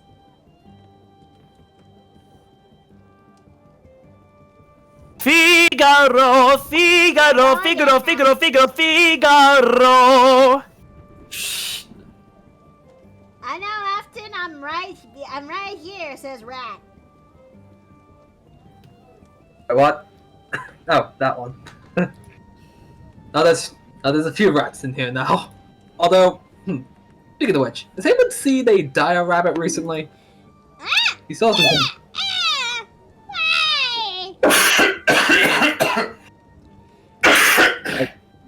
Breathe. I'll go on the market for you, Miki. Oh, thank you, Leonard. Thank you. But, what was I just saying? Oh yeah, how's the weather over there? Come to think of it, like I've heard reports of snow everywhere. Dude, like it's been an entire week of a cold snap over here. Yeesh. Like, it only snowed this morning, but it's all melted away. But with that happening, there's most likely going to be there's going to be a blizzard hitting here. Jetson. Also, I nearly slipped and fell on some ice today. Oh, gods. You good? Yeah, I didn't fall. My dad caught me. In fact, he actually took me to the optometrist today. Oh. Oh, good. Yeah, I got my prescription updated, and I'm looking to get new glasses this coming weeks. Lovely.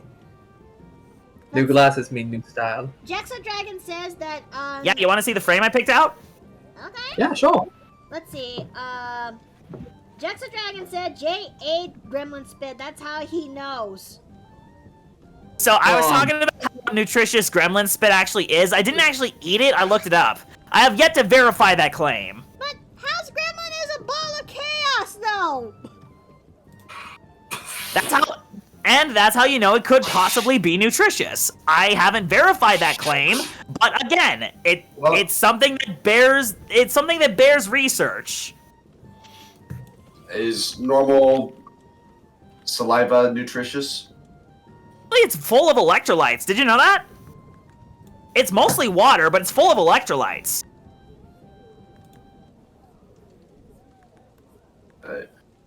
This is a weird conversation. Very. Listen, I'm a walking encyclopedia full of weird facts, none of which can be applied to real life. That tracks. Yeah, I'm full of anything zoological, unfortunately. There, Narv. Just so you know, I did not kiss a gremlin, okay? Listen, my wife may be gremlin-like, but she is not a full gremlin. She just behaves like one. No, part gremlin then. Listen, I'm not gonna confirm or deny that, but hey! That's my woman you're talking about! I'm just joking, man. Anyways, moving on. Yes, moving on. I shared the frame I picked out in the chat. Quite nice pair. Thank you. Let's see. Like, I could never pull off oval-shaped glasses. The oval shaped, they're more like rectangular with rounded edges. Uh-huh. You sure? They're not really oval. Trust me. Sorry. Oh, But yeah, I also got my hair cut. that's good. I think I may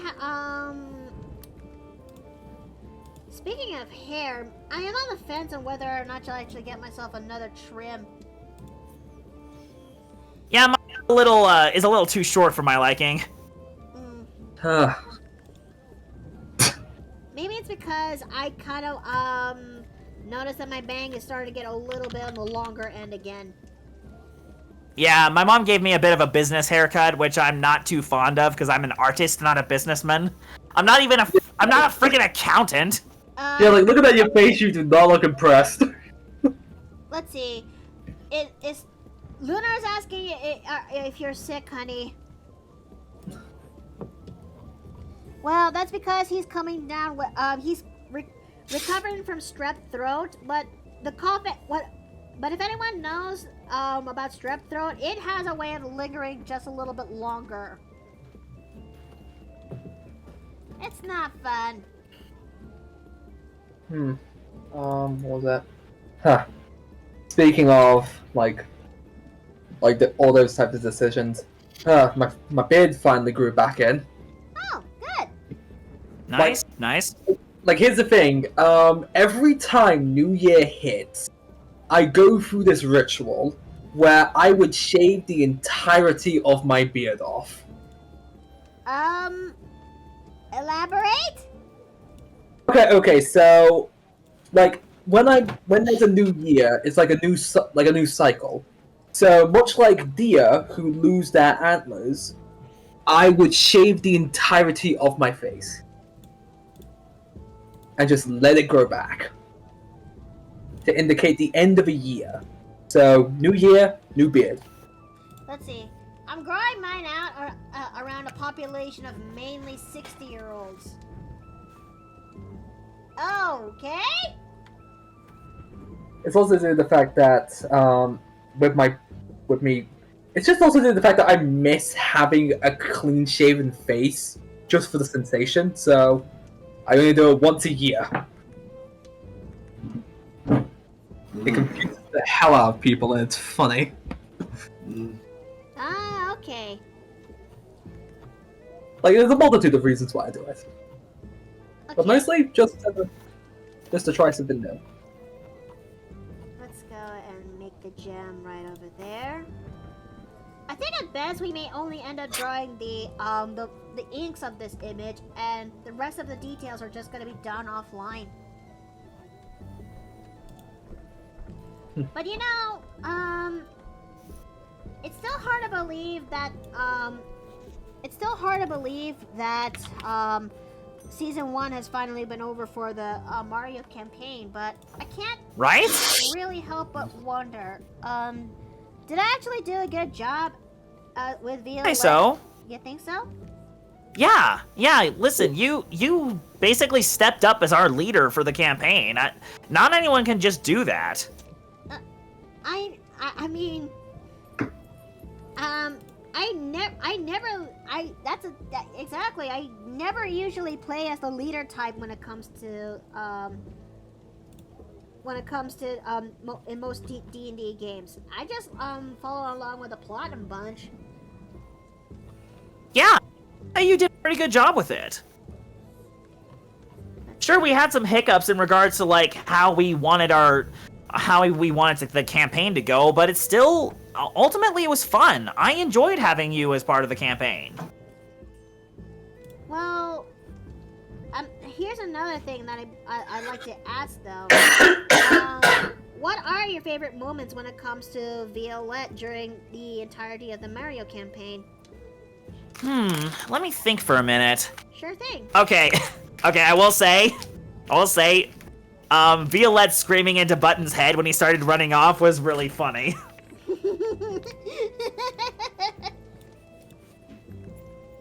That I remember very much.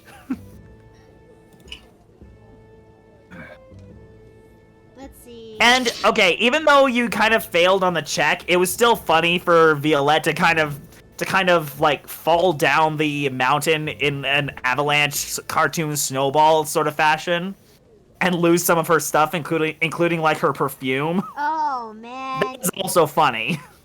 I wonder if I'll actually find myself another perfume bottle the next island that we're about to head to. It's possible.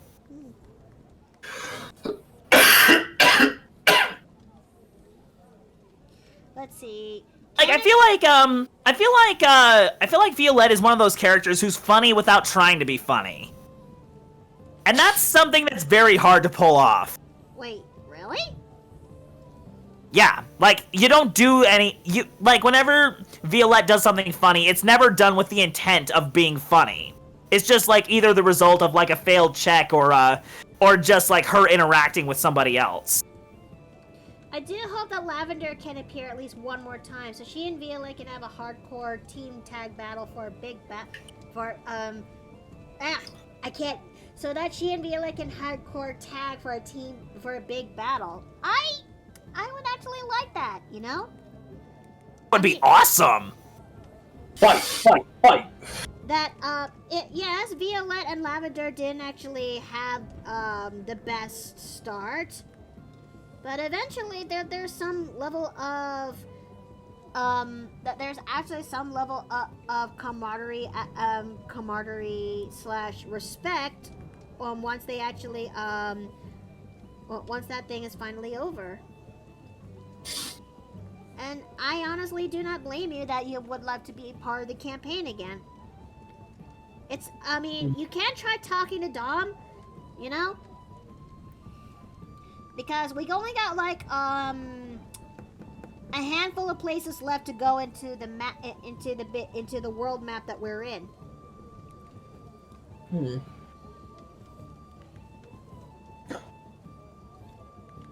Let's see.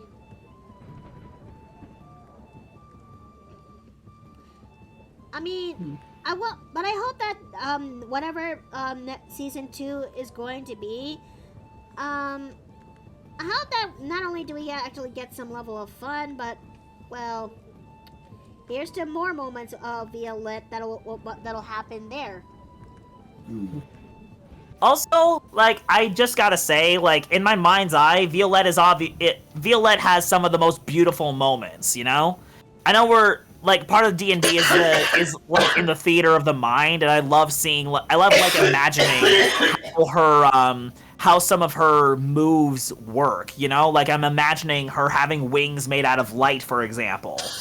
Or the whole butterfly motif when she did one of her spells. Like, I forget which one it was. Hypnotic pattern. Hypnotic pattern, yes, that's it. Again, I really like the motifs of beauty that come with her character and writing. You've done a really good job with that. Wait, really? Yeah. Huh. It adds a form of artistry to the way we're playing this, and the fact that we're you know, like putting this on stream for other people to see. I know it does create some performance anxiety, but at the same time, it's made something really special, and I'm happy that you've been a part of it. I'm actually glad. Let's see. Or at least stick it to Violette's family once she knows about her backstory. Oh, right! So, thoughts and questions and death threats about now learning that slice of Violette's lore. Oh, yeah. I wanna smack her parents. I wanna slap them in the face. I don't entirely know what is up with them, but I would like to assist in such violence. Well, okay. Why do you think Now, when it comes to Violette, for those who never actually got to see the Mario campaign from start to finish, at least season 1, in the early days of Violette's campaign, in the early days of the Mario campaign, Violette has a much different temperament, if you will. She is haughty, she is actually proud, and she is actually trying to pursue the art of perfection, if you will, because she is raised in a belief that flawlessness is strength. And I still remember vividly that when we finally escaped from the dungeon in the Mocha Kingdom, she actually was not very okay with it, because she's also processing what happened to the party member who had to fall in battle, if you will. Mm-hmm. And I still remember that Lassie's character actually yelling at Violette who actually taught her that. Boy, did that actually age very well. And let's see. I just realized that Ash from Evil Dead is an artificer. Huh. It kinda does, isn't it? Kinda. But Doesn't he have a robot hand? chainsaw hand. Speaking of robot hands, I'm actually drawing a cyborg as we speak. Oh, Yeah. Did I tell you that I joined a game jam? really? Ooh, interesting. Yeah. We're actually. I'm actually the art director of the project, and I'm designing all of the characters. Oh, Congrats, my friend. congrats, man. But yeah, I'll tell you more about it. But finish your thought. But yeah, and it wasn't until we actually finished the Sweets Kingdom do the cracks actually start to actually fall a little bit more, and that is where Violette actually reveals that she's aside from the compliments, which is actual genuine compliments, she doesn't actually know how to deal with it. And that's where she actually reveals the reason why she's trying her best to pursue perfection is because it's what she knows. It's what she knows from what her mother has actually implemented. Sorry. Do you need to get yourself like some tea or something? Yeah. I've got lozenges. Okay, good. That's a start. I would recommend some lemon or ginger tea. Mm-hmm. Speaking of which, it's actually about time for my next dose of cough syrup.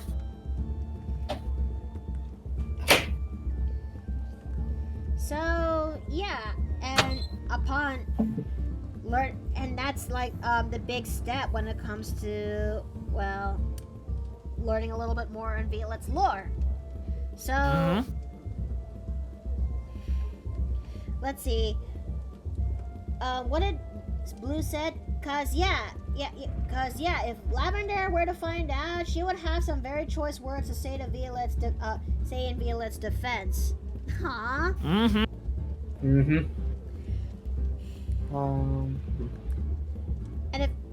And it's also there, and when it comes to the lore, that Violette is before we actually had to choose which island to actually go to. There's actually a letter addressed to her directly, where she actually has to come back to the kingdom where she is from, because there's a ball that's been going on, alongside with other lore-related plot that is coming in between.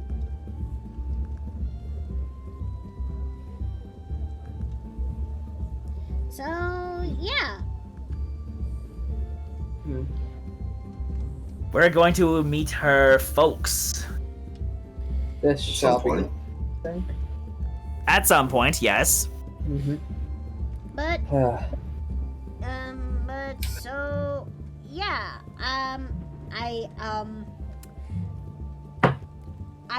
it was not that I did not expect everyone to be that Receptive? Perceptive-ish, but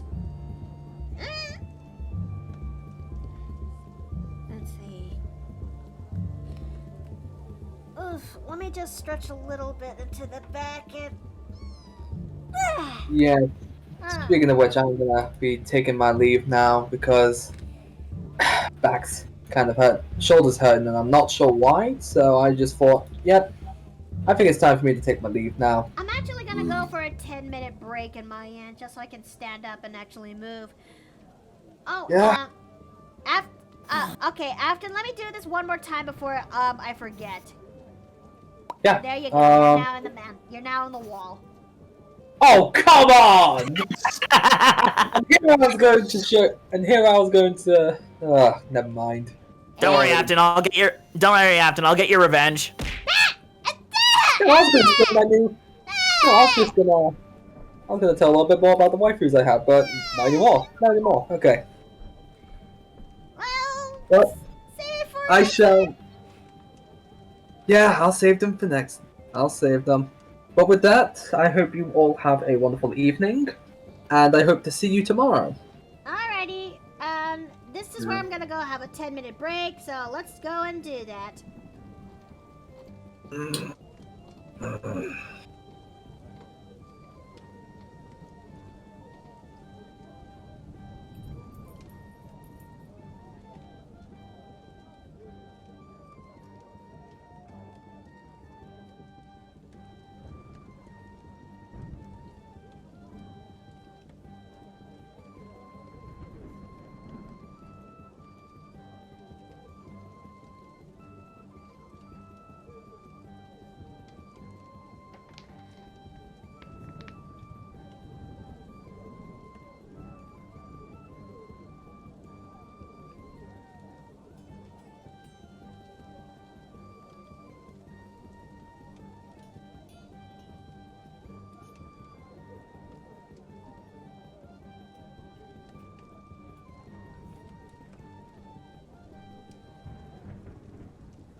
we are now back. Huh? Whoa! Hi! My buddy, you have made it. Whoa! What's I figured I'd good? come in and say hi. Oh, it's so good to see you here, you know? Yeah. We talked, dude. How have you been? Well, let's just say that Steve isn't the only one who has to, well, had to, in my case, go through a sickness. Oh, man. Seems like we're all getting sick. It's that time of year for it. It do be like that, though. I mean, winter has a way in making things a lot colder, making people more susceptible to getting sick. Yeah, See- it's not just well, me see- either. Well, see, I'm not one to get sick easily. My excuse is going over to friend's place during the New Year's Eve weekend or New Year's weekend, and it's one of them just getting over the flu themselves. I see. Being inside of a small house, just filled with people, Yeah, You can it's bet gonna that some- spread. you- It's gonna spread. you could bet something's gonna, yeah. So now I pretty much am having to deal with post-flu coughing of my own, Sorry to hear, dude. and That I hate it. sucks. Because chest congestion is like one of the worst types of sickness you can get, and I'm sure, well, to me it feels like I'd rather have a nose running like a faucet than feeling like I needed to hack up my lungs. Uh-huh. Oh, I am so sorry to you had to. I'm sorry to hear Yeah. you had to go through that. Really. It's the second time I've had to go through at this time of the year, because what was it, 2023's, well, mind you, I could probably just say last year in this, by now. It was pretty much the same thing around the same time, and it was the same illness. And it came from the same source, I'm sure. So yeah, I'm never going over to a social gathering during the holidays ever again. You know, Yeesh. fair, fair. Not, well, exaggeratingly speaking, but Let's see. Welcome. Yeah. Hello there, Blue. Welcome to Degeneracy. I mean, to be fair, I did put in the 18 plus tag on my Twitch for the first place because, dirty jokes and sometimes talking about, mature subjects is a reoccurring thing. Not necessarily through any fault of your own. It's just from the company you keep. Pretty much.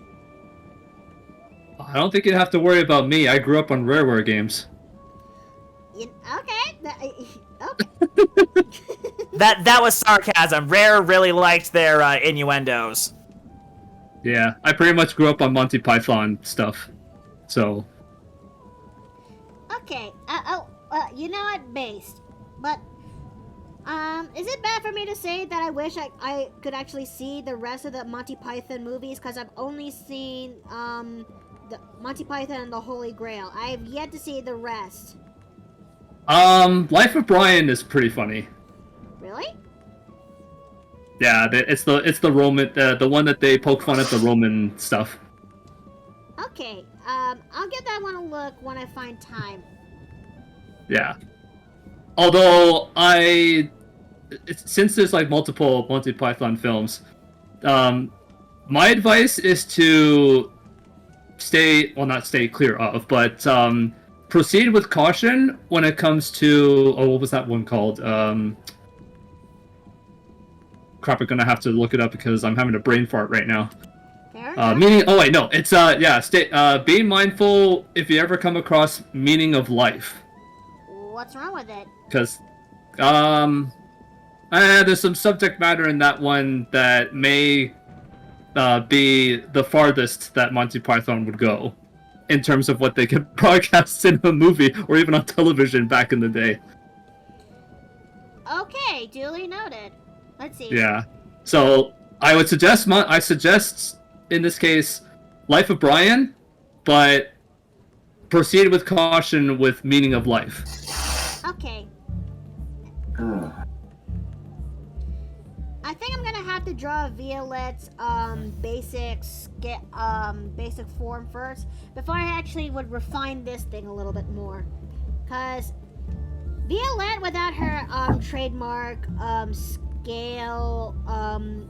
scales is a little bit bugging me, if you will. Yeah. I see. Because the further I draw this without making the mask defining where her scales starts and her skin ends, it's starting to annoy the living giblets out of me. Incredible. Ghibli. Is it weird that I'm trying my best to draw her tail right? Because I know in the beginning I designed her tail to be a little bit on the thicker end, but now I'm trying my best to make it a little bit more slimmer. I don't know. Thick is nice. That may be true, but I'm putting on the logistics on how would it work if she's trying to put on clothes. That is fair. Actually, I don't think we ever asked how she does that. Does she Does she have to put pants on tail first? Or does she have like a clip that goes around her tail? I think she had I think it's a little bit like a mix of both. That Or whatever you want to call it. That she has this big tail, that is for sure, but now I'm trying to make sure it's putting in the logistics and keeping it on the smaller end whenever she wants it, on the thought of her trying to putting on her clothes. I see why that would be an issue, yeah.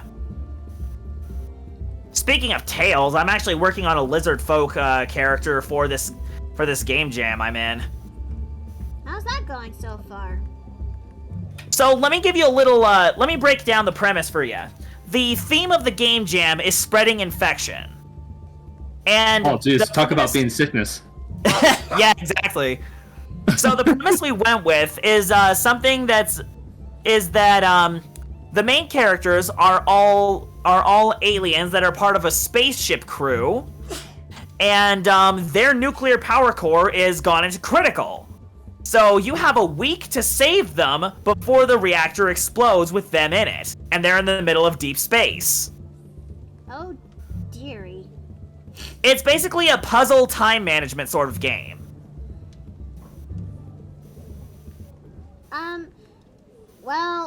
And what's our cast looking so far? Well, I have one human guy. I have a lizard folk that's the cook. I have an octopus woman that's the navigator. A rock man that's an engineer, and an owl nurse. An owl lady nurse. An owl kid?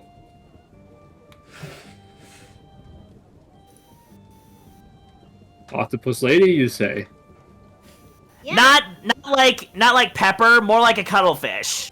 Okay. No, it's Let me send you the sketch I've got of the cast so far. Okay. obviously I knew it wouldn't be the same. I'm just saying, it's like, oh, you don't say. There you go. It's in the TV chat. Let's see. Oh, okay, I see.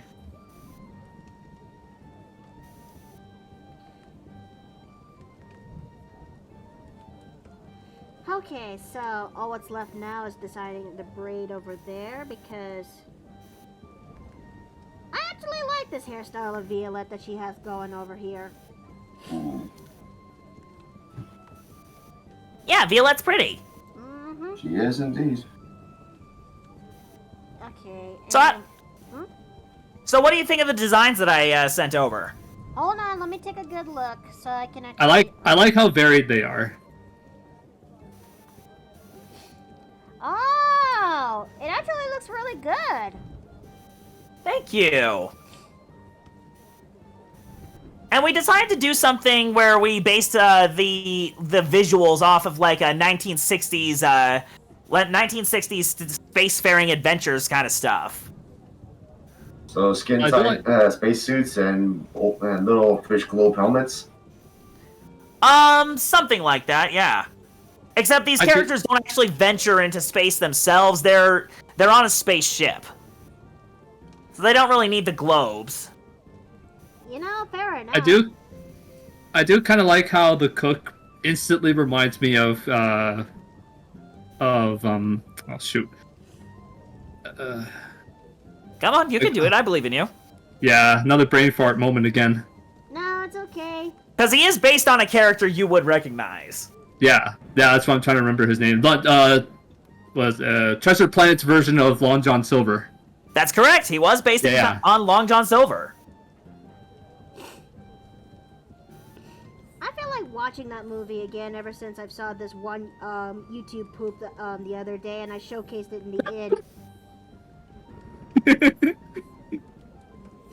Oh.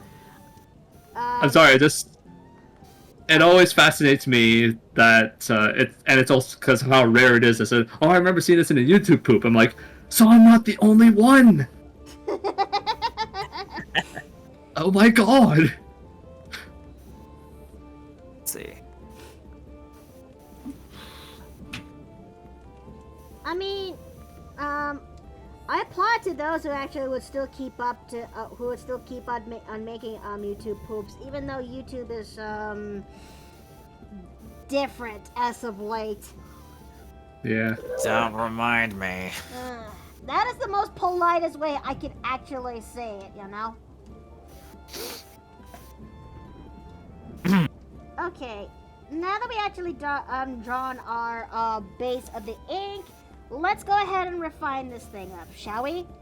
We may only end up doing the inks of Violette, but what can you do? I'm running out of time.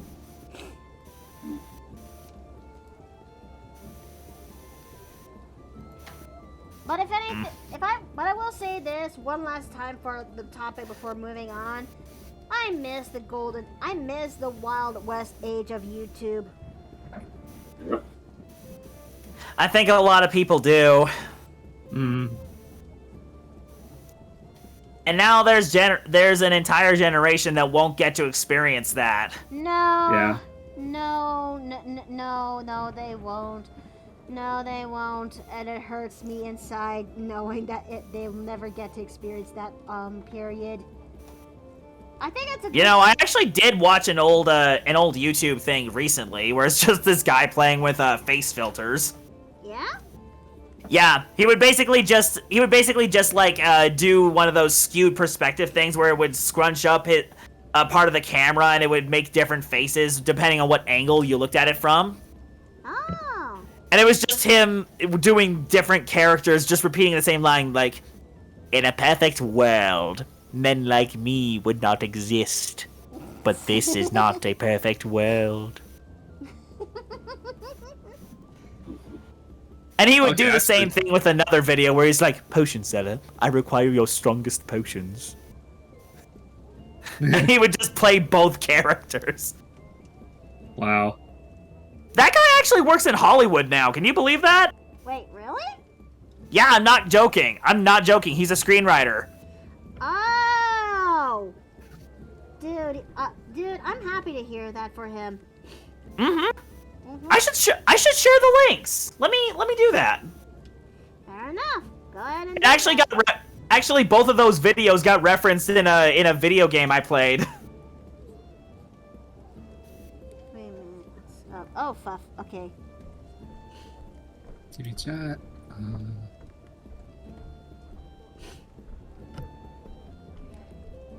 But yeah, so let's see. It still makes me a little bit happy that. Oh, thanks for the hydrate. It still makes me happy how Violette is actually having some level of traction and popularity.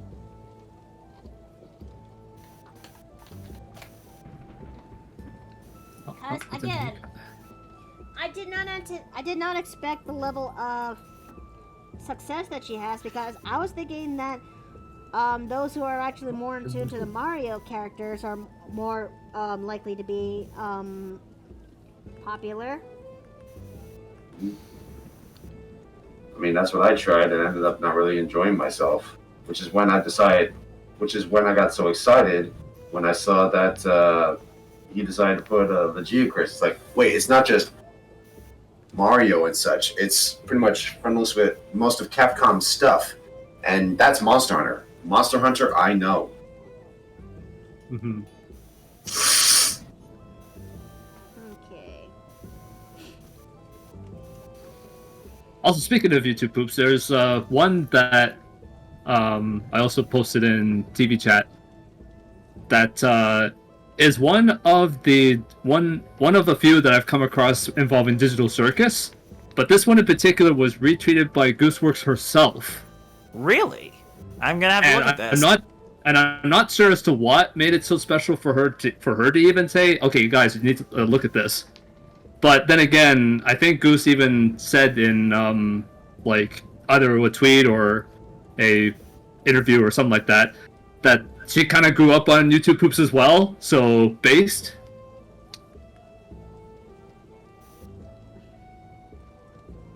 I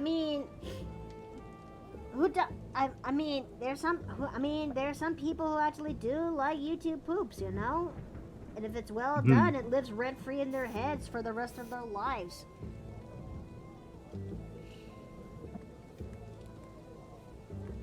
Okay. Also, hey Ontario. Hello. Ontario, hello. Oh no, you guys are both in the same jar, so I'm gonna go and Yeah, I cannot share a room with a corpse. That my contract says I can't. There you go. I free you now. Okay, I am a preserved corpse. There is a difference. But it's still stinky. So You smell like salt. Yes, but it's also the scent of jasmine and sandalwood, which is used in the preparation. I make sure that I don't smell. Speaking of He's sandalwood, what? Ontario is well preserved. Thank you. speaking of sandalwood, I'm gonna go light up an incense stick. Because I love the smell and my nose is getting a little bit clogged up. Oh yeah, once you come back, I need to share something that I mentioned while we were on break. In a moment. It's not gonna take too long, I promise. Yeah, like I said, once you come back. I'm just literally right over there, right next to it. So, there we go. I got Twitch Turbo a few days ago, got tired of the ads. Yeah, I, honestly don't blame you, Raging Ronic.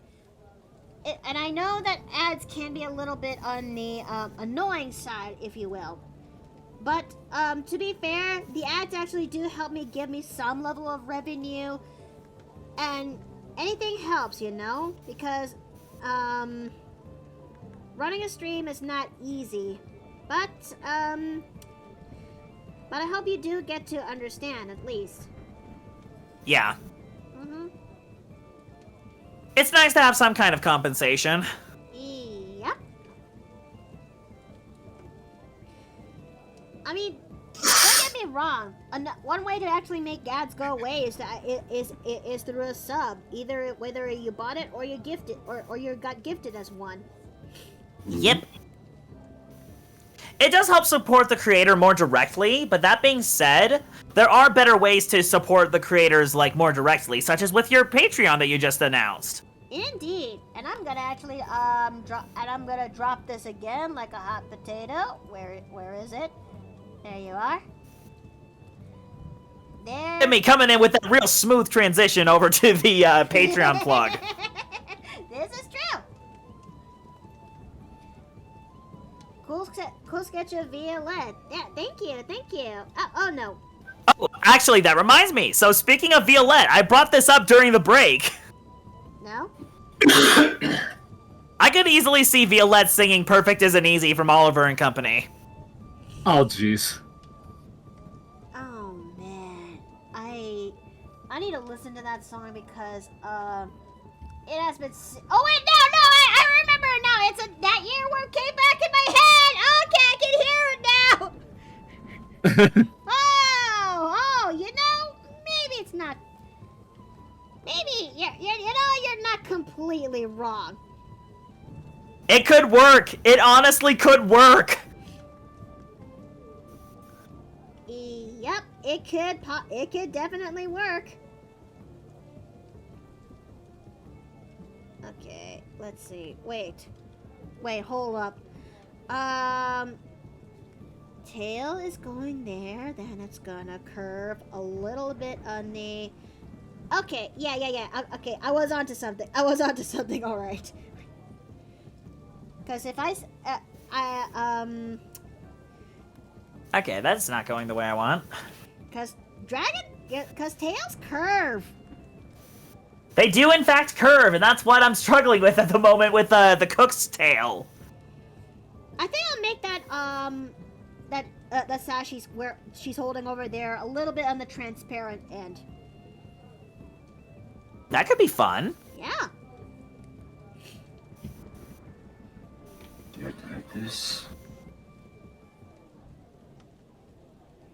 Oh yeah, going back to that game jam thing that I was talking about earlier. So the concept that we're playing with the whole idea of the ship breaking down and getting irradiated because of the nuclear core, the whole premise is that you're actually moving the rooms around within the ship to keep them as far away from the nuclear core as possible, while also keeping the workers inside from getting radiation poisoning. That's not... So it's completely custom. Yeah. It is almost completely custom, yeah. But basically, some crewmates are better at doing certain tasks than others, and you actually have to talk to them to figure out what they're best at doing. Is this gonna be like suited for a visual novel or? So it's some visual novel elements, but more often than not, but mostly it is a time management puzzle game. Ah, okay. Yeah, you have a week to save these guys before the reactor goes kaboom. Only problem is if Amazon orders Twitch to do like it's going to do with Prime Video, they are putting ads into videos, even sub, alongside with adding a new tier sub to remove ads. Ah. Okay, fair enough. I freaking hate Amazon. I don't know what Twitch is like before I actually move into this platform so I can actually do my streaming. But I know it's a whole different thing before I move here. At least the CEO is trying to At least Twitch's CEO is trying to do his best. Trying, you know? Sorry. Honey, it's okay. You're recovering from strep throat. If you want to rest a little bit more, I won't say it's okay if you want to go. You sure? Positive. I appreciate do you- your support, but I appreciate you recovering better. Alright. Hey, I love you that much. Love you too. Just make sure not to overdose on Robitussin. No And I promises speak- are made. You I- learned that I the speak- hard way. Well, I say that from experience. Why? Wait, You No, get the that's shits? why I said you learned that the hard way. why? Yes, I did. What happened? Okay, so me being the smooth-brained spirit thingy that I am, one of the medicines that I tried to take besides Dayquil and NyQuil was Robitussin, extra strength for That's chest what I'm thinking. congestion, cough, and whatnot. Mm-hmm. And I ended up misreading the instructions on taking teaspoons instead of tablespoons. Oh no. And it said to only take like 10 mil or milliliters. And so what ended up happening is that I must have misread the label or the thing that says how much to take, and I probably took more than double dosage. But Oh, shits. No! What it said on the tables on the either the teaspoon table, I don't know what the frick type of measuring spoon I used, but I must have taken more than 30 mil, just above 30 mil by accident, and I got knocked out twice. Oh or no. rather, I should say I got knocked out for sure once, and just as I was trying to eat dinner that night after coming to, I was starting to feel faint again. So I ended up having to lie down quite often that night to say, "Oh, what the frick is going on?" I mean, I've stopped coughing, but at what cost? At what cost? Oh no, Oh, my no. friend. And of course, it wouldn't be until then that we actually read the thing, and I was like, because my father thankfully was around, and he's like, "Dude, you took like a tablespoon instead of a teaspoon. You took far more than you were supposed to consume." I'm like, "Oh, I guess that explains the fact that I ended up like getting conked out earlier." Yeah, you freaking overdosed on your meds, man. Yeah, that was a first. That never happened before, so I'm like, okay. So there's a first time for everything experience. Well, I'm glad you actually learned from that, but that's a wow. Not gonna lie, that sounds like a terrifying experience. Oh yeah, no, my father was Okay. like, "Oh, but I was actually kind of worried for a little bit there. I was concerned," and it's like, "Yeah, I don't blame you." Because it's like, "Oh shoot, are my kidneys gonna end up suffering from this? Like, what's gonna happen?" But no, it was that it ended up being fine. Okay, that's But I would end up- good. But I would end up learning afterwards that whatever this post-flu cough that I have now, no amount of any of this meds is gonna like actually make it go away. It's like all of them are temporary reliefs at most. So it's been quite a few days since I've actually taken anything since. I And see. I'm just letting. I guess I'll just let nature run its course. Fair enough. Because I did actually look it up, and it says that post-flu coughs or chest congestion coughs usually last for more than a couple weeks. Let's see. Pneumonia is not fun either. Made me feel like I was coughing up my lungs. Oh, yeah. Exactly. Well, Yeah, flu and pneumonia are pretty much in that same ballpark of colds, Mm-hmm.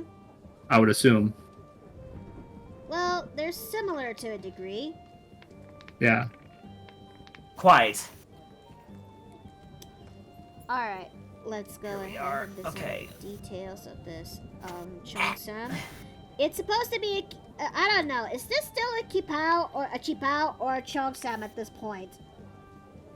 I can't tell the difference. You know, Those are. Hmm? Oh, so go ahead, Mikoto. Yeah, I don't blame ya. I'm trying my best to make it look like a chipao, but I don't know if that is a chipao at this point. So is it pronounced Chi-Pow with like a CH sound? I think so. I mean, I've always pronounced it as Ki-Pow. yeah, I'm also heard it's. I don't know. I don't know what its proper way of pronouncing it. Or maybe I have, but I forgot. You forgore? Yeah. Yeah. I'm free to but I am free to listen how it's pronounced though, so I don't actually flub up.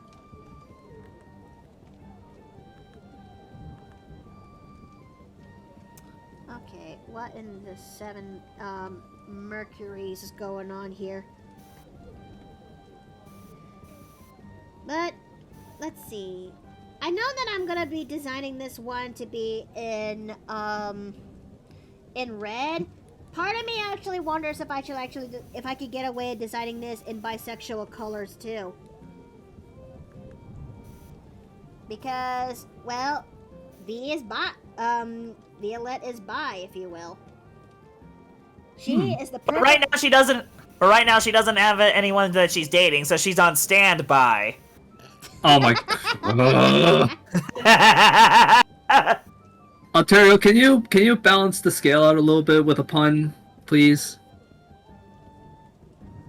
If you're here. I'm still here. I don't want to keep you waiting. That's it. Perfect. A weight pun. There you go. What does a weight pun have to do with anything? To balance the scales. Yeah, like I said. Oh, now I get it. It took me a second. It took me a second. What fun. Let's see. Let's also make the line on her dress here. Well, I say the line, but that's more of a trim.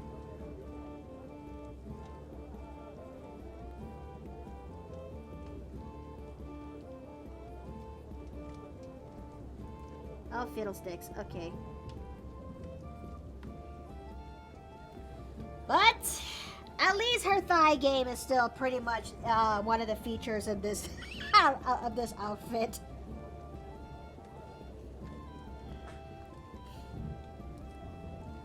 You know, I can't help but actually wonder if I should actually go through deciding Violette as a actual full Dragonborn instead of something as I like to call it, quarterborn, if you will. Why not half-born? Yeah, my dude. I don't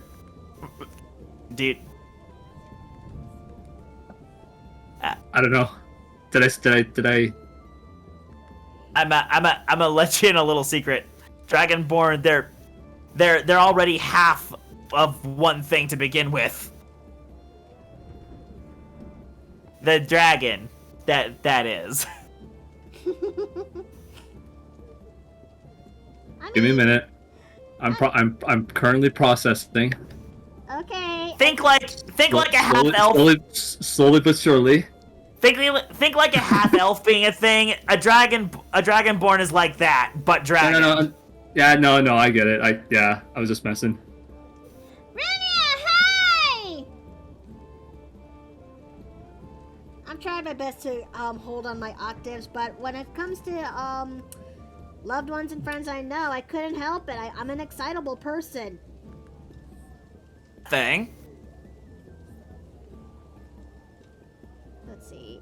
I gave you the head pats. Aw, thank you. Miki, what are your wishes for 2024? I'm hoping 2024 things will actually look up for me as a person and as a creator. And other than that, I hope that this year 2024,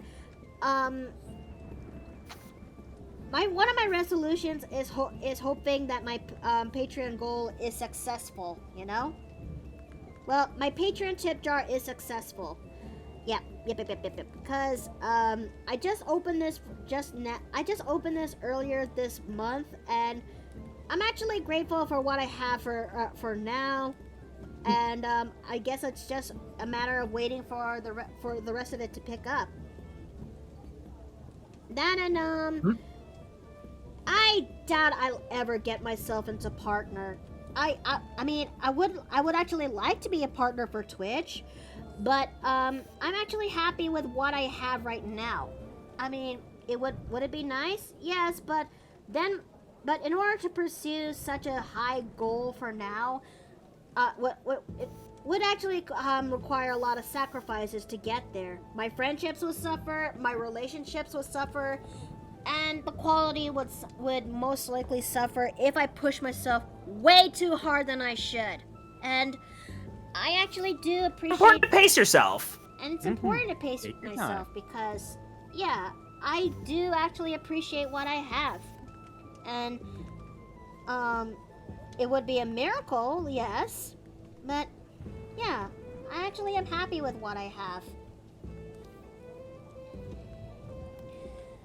Good. Because I just want to have some success for doing what I love, but at the same time, I want to actually balance that out by having good friends and good relationships that come with it. Yeah, success made by sacrificing your friendships is not a good one. Uh-huh. I hope all your dreams come true, pal. Thank you. I mean, that's pretty much. Sorry. Oh, go ahead, Nico. No, I can wait. I can wait. But you weren't finished. Okay. That's actually kind of the reason why I'm so intrigued on trying streaming as well. Hopefully, this will be the year that I'm able to figure it out. Because the friendship making is kind of the big part of that reason? It's not a bad reason, you know? It's just like-minded people that are also creators. Apparently that's the thing nowadays. Content creator is apparently a kind of a, what's the word I'm looking for? Derogatory term now?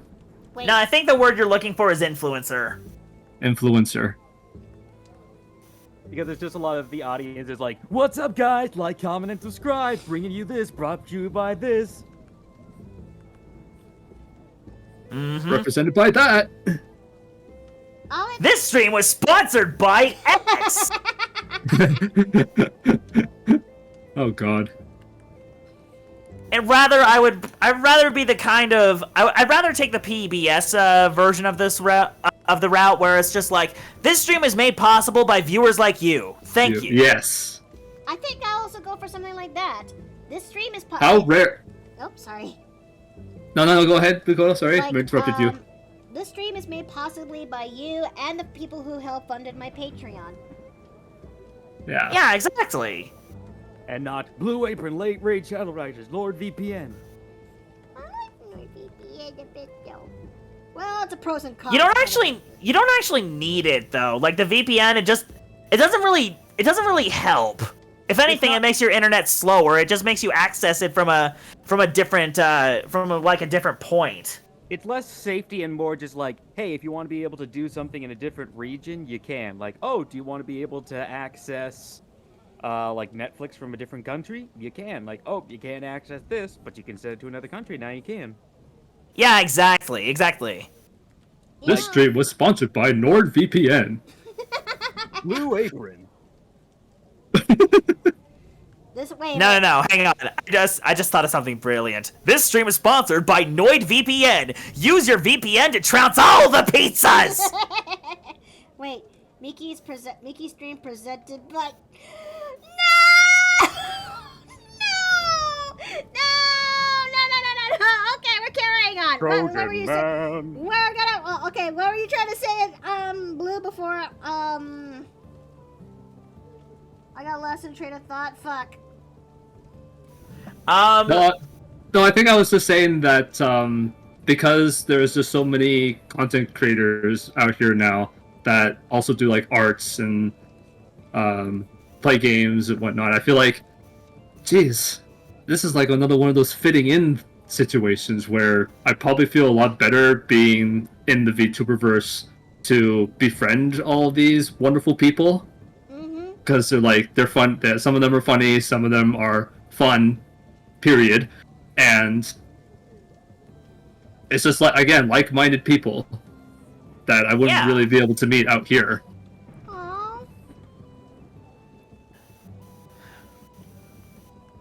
Okay. It's like I finally found a space, but I have to do all this work to get to it. Yeah, I know what that feeling's like, dude. Yeah, me too. Because I can pretty much think all the stuff like what my avatar's backstory would be if I were to make one, like what my stream layout would be, and whatnot. But it's actually drawing it all out and figuring out how to make it work in Twitch. Mm-hmm. The steps, lots of steps. Too many steps. One too many You don't have to rush steps. anything. Yeah. Okay, I'm going to try and redesign this arm. Let's see. I'm gonna have to fix up Violette's face a little. Oh yeah. Since we were talking about New Year's resolutions, a resolution that I made is I actually want to put myself out there a lot more this year, and actually, put some work into making my projects a reality. Oh. Yeah, that's why I entered this game jam in the first place. God, I hope you have some luck with that in mind. Yeah. This game jam is actually being hosted by Pirate Software. You heard of them? Yeah, you mentioned this before. Okay. Yeah, he's basically a former dev at Blizzard, and he hosts these game jams every now and then. He's a very smart dude. I hope it works out. I really do. You truly do deserve this. Thank you. God knows there's plenty of projects in the backlog. Getting some of them done would actually be really nice. Mm-hmm. Yeah, ain't that a mood? Speaking of projects, I just remember that I definitely need to work on other Violette content that I need to that has been burning that's in the back burner. Huh? Most of them are just for me. Most of them is for other things. You know, I can't help but wonder. Can you imagine if I actually made a PNG tuber slash live 2D model of Violette? That actually would be cool. I would totally be down to see that. It would be it'll be one hell of a challenge, but thanks to getting some tips from Banks, I think I could see if I could actually make it work. Hey, like if oh crap, I'm forgetting. If Tiefling Melissa can pull it off, then I think you can do it with Violette. The two have very similar physiques. Thick tail, thick tail, thick tail, thick Well, tail. I did try my best to make sure the tail is not as thick, but I think I'm failing in that part. Wait a minute. Hey, Oh, listen, Mother Teresa! listen, a thick tail isn't bad. It isn't bad. No. Well, you're not wrong. And also, I'm not I'm not upset because of that. I'm upset because I drew the hair strands of the wrong layer. Oh no! Well, thank God it's a vector layer that I can actually fix that. Okay. Yeah, you can select the vectors. That's the best part. Oh yeah, 100%. God, I wonder when the next low-res jam starts. I think another thing I would say that what I do have in mind for my stream, I will say this. Another resolution I want to draw for another resolution for this year is drawing more content, especially when it comes to other projects I want to host up into. I want to host later down the line in my streams, and one of them is also Nui related content. Ooh, that could be fun. Oh yeah. Actually, since you bring that up, I actually something else that I want to try out this year. I want to see if I can try my hand at being a DM for a campaign. Do it. Absolutely do it. I thought you were DMing one already. Huh? I honestly thought you were DMing one already. Yeah, weren't you No, I'm not. You weren't doing the Mario one? I thought you were. I'm not the DM for it though. Yeah, he's just hosting the stream for that one. Oh. Yeah, I'm a player and I'm hosting the stream. I'm not actually DMing. But like I said, I would like to try my hand at actually DMing. The thing that's intimidating me the most is actually learning the rules of the game. It's less learning the rules and more applying the rules. I think your best option is just watching a few guides on how to be a dungeon master and just going from there. Okay. And even then, if you wanted to be sure, you could break out the beginner box and play that for some people. That is true, yeah. Get everybody accustomed at the same time. Although, I will say this though, as someone who actually has been part of a starting box campaign, your players are going to become wild cards, if you will. Someone actually would like to do one thing, some will follow the plot, but I got that wrong. Some will follow the plot, some will actually do X, Y, and Z. And sometimes, when players do X, Y, and Z, they will end up making the plot a little bit much more convoluted than they should. Just ask me and my experience with the Icefire Peak campaign, which is a starting box campaign, which should be ended in about a few months. We let that thing go on for about almost a year. No, about a year and a half. Dang. That's not unique to beginner boxes, though. No? Yeah, no, parties going completely off the rails and wanting to do their own things is not unique to beginner boxes. Oh yeah, absolutely It'll happen not. for anything. Like, it always happens for that kind of situation. It's just something you have to deal with as a dungeon master. It's one of the main things about doing the thing with like improv. You have to be able to zig when the players zag and be able to come up with things on the fly. It's why Yeah, beginner like boxes something include lore stuff for stuff that's not the something I ostensible central learned dungeon. from something I learned from improv is just don't say no, and just keep rolling along with whatever whatever like people throw at you. In a degree, yes, but you need to be able to at least put down some rules. Otherwise, you get over the top and just no rules really apply. You can reward players, certainly. You can give them like big character moments, or you just kind of like push the rules slightly to the side for a little bit. But you need to make sure that, rules are applied, and that, like, if players want to do something, they need to understand, difficulties. Right. That and also. Yeah, it becomes less a question of learn not to say no and more a question of learn what to say no to. Another way you can actually tell to get a player to. Another way is saying the words, "Are you sure you want to do that?" If you know that if the player is going to do something completely outlandish, and those are the key words that'll make players realize, "Oh shit, I'm about to do something outlandish." Just imagine that one clip. Are you sure about that? Or the classic Dungeon Master line, "You can certainly try." Of which Alex Roshan has, I think, said plenty of times. Yeah, but the line comes mostly from like Matt Mercer, who says it a lot with the Critical Role stuff. Right. Yeah, but those are words that'll actually.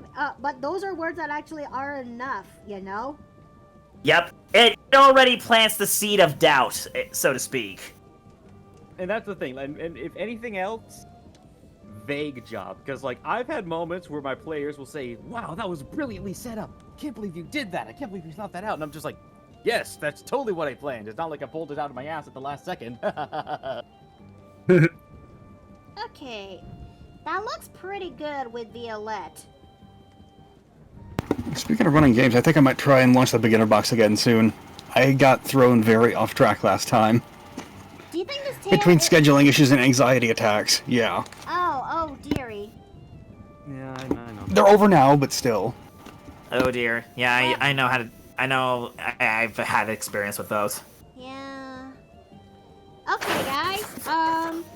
I think we did plenty well with this. I mean, I wish I could actually do more with Violette when it comes to the colors, but this will most likely have to do.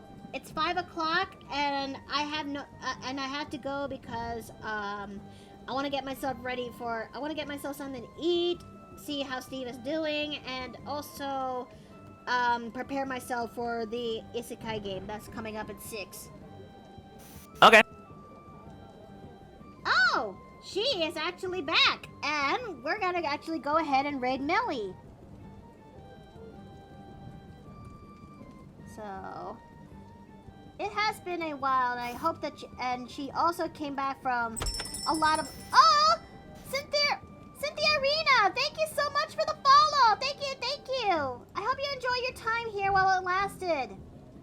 I'm gonna be streaming tomorrow, where I'm gonna be ads. Oh, goodness, gravity. I am so sorry about that, and I know ads can be a little bit annoying, but please hang in there. Yeah, those are the ads that actually do pay for our streamers and VTubers out there. And at least it's not Raid Shadow Legends. Yeah, this is true. Alright, so, anyhow, hiya. Well, welcome. I truly do appreciate that you guys came. I truly do appreciate that you guys came by here today. Tomorrow we're gonna be actually doing. We're actually gonna continue playing more adventures with Rune Factory 3 Special, And I'm hoping that maybe that time around things will be a little bit looking up. Who knows? And afterwards, I'm not gonna be doing much streaming on Thursday because I'm gonna be collabing with Casey since we're gonna be doing more adventures with Left 4 Dead 2. And Friday, that's gonna be us playing more adventures with Judge's Bizarre Adventures 7th Stand User. Oh, I'm looking forward to that. Alright. I hope that you guys are looking forward to this, but until then, may you all have a good night. May you all eat well and rest well. And I'll see you guys next time in the Paper Plate Inn. Take care! Catch you later. Okay, bye. Bye.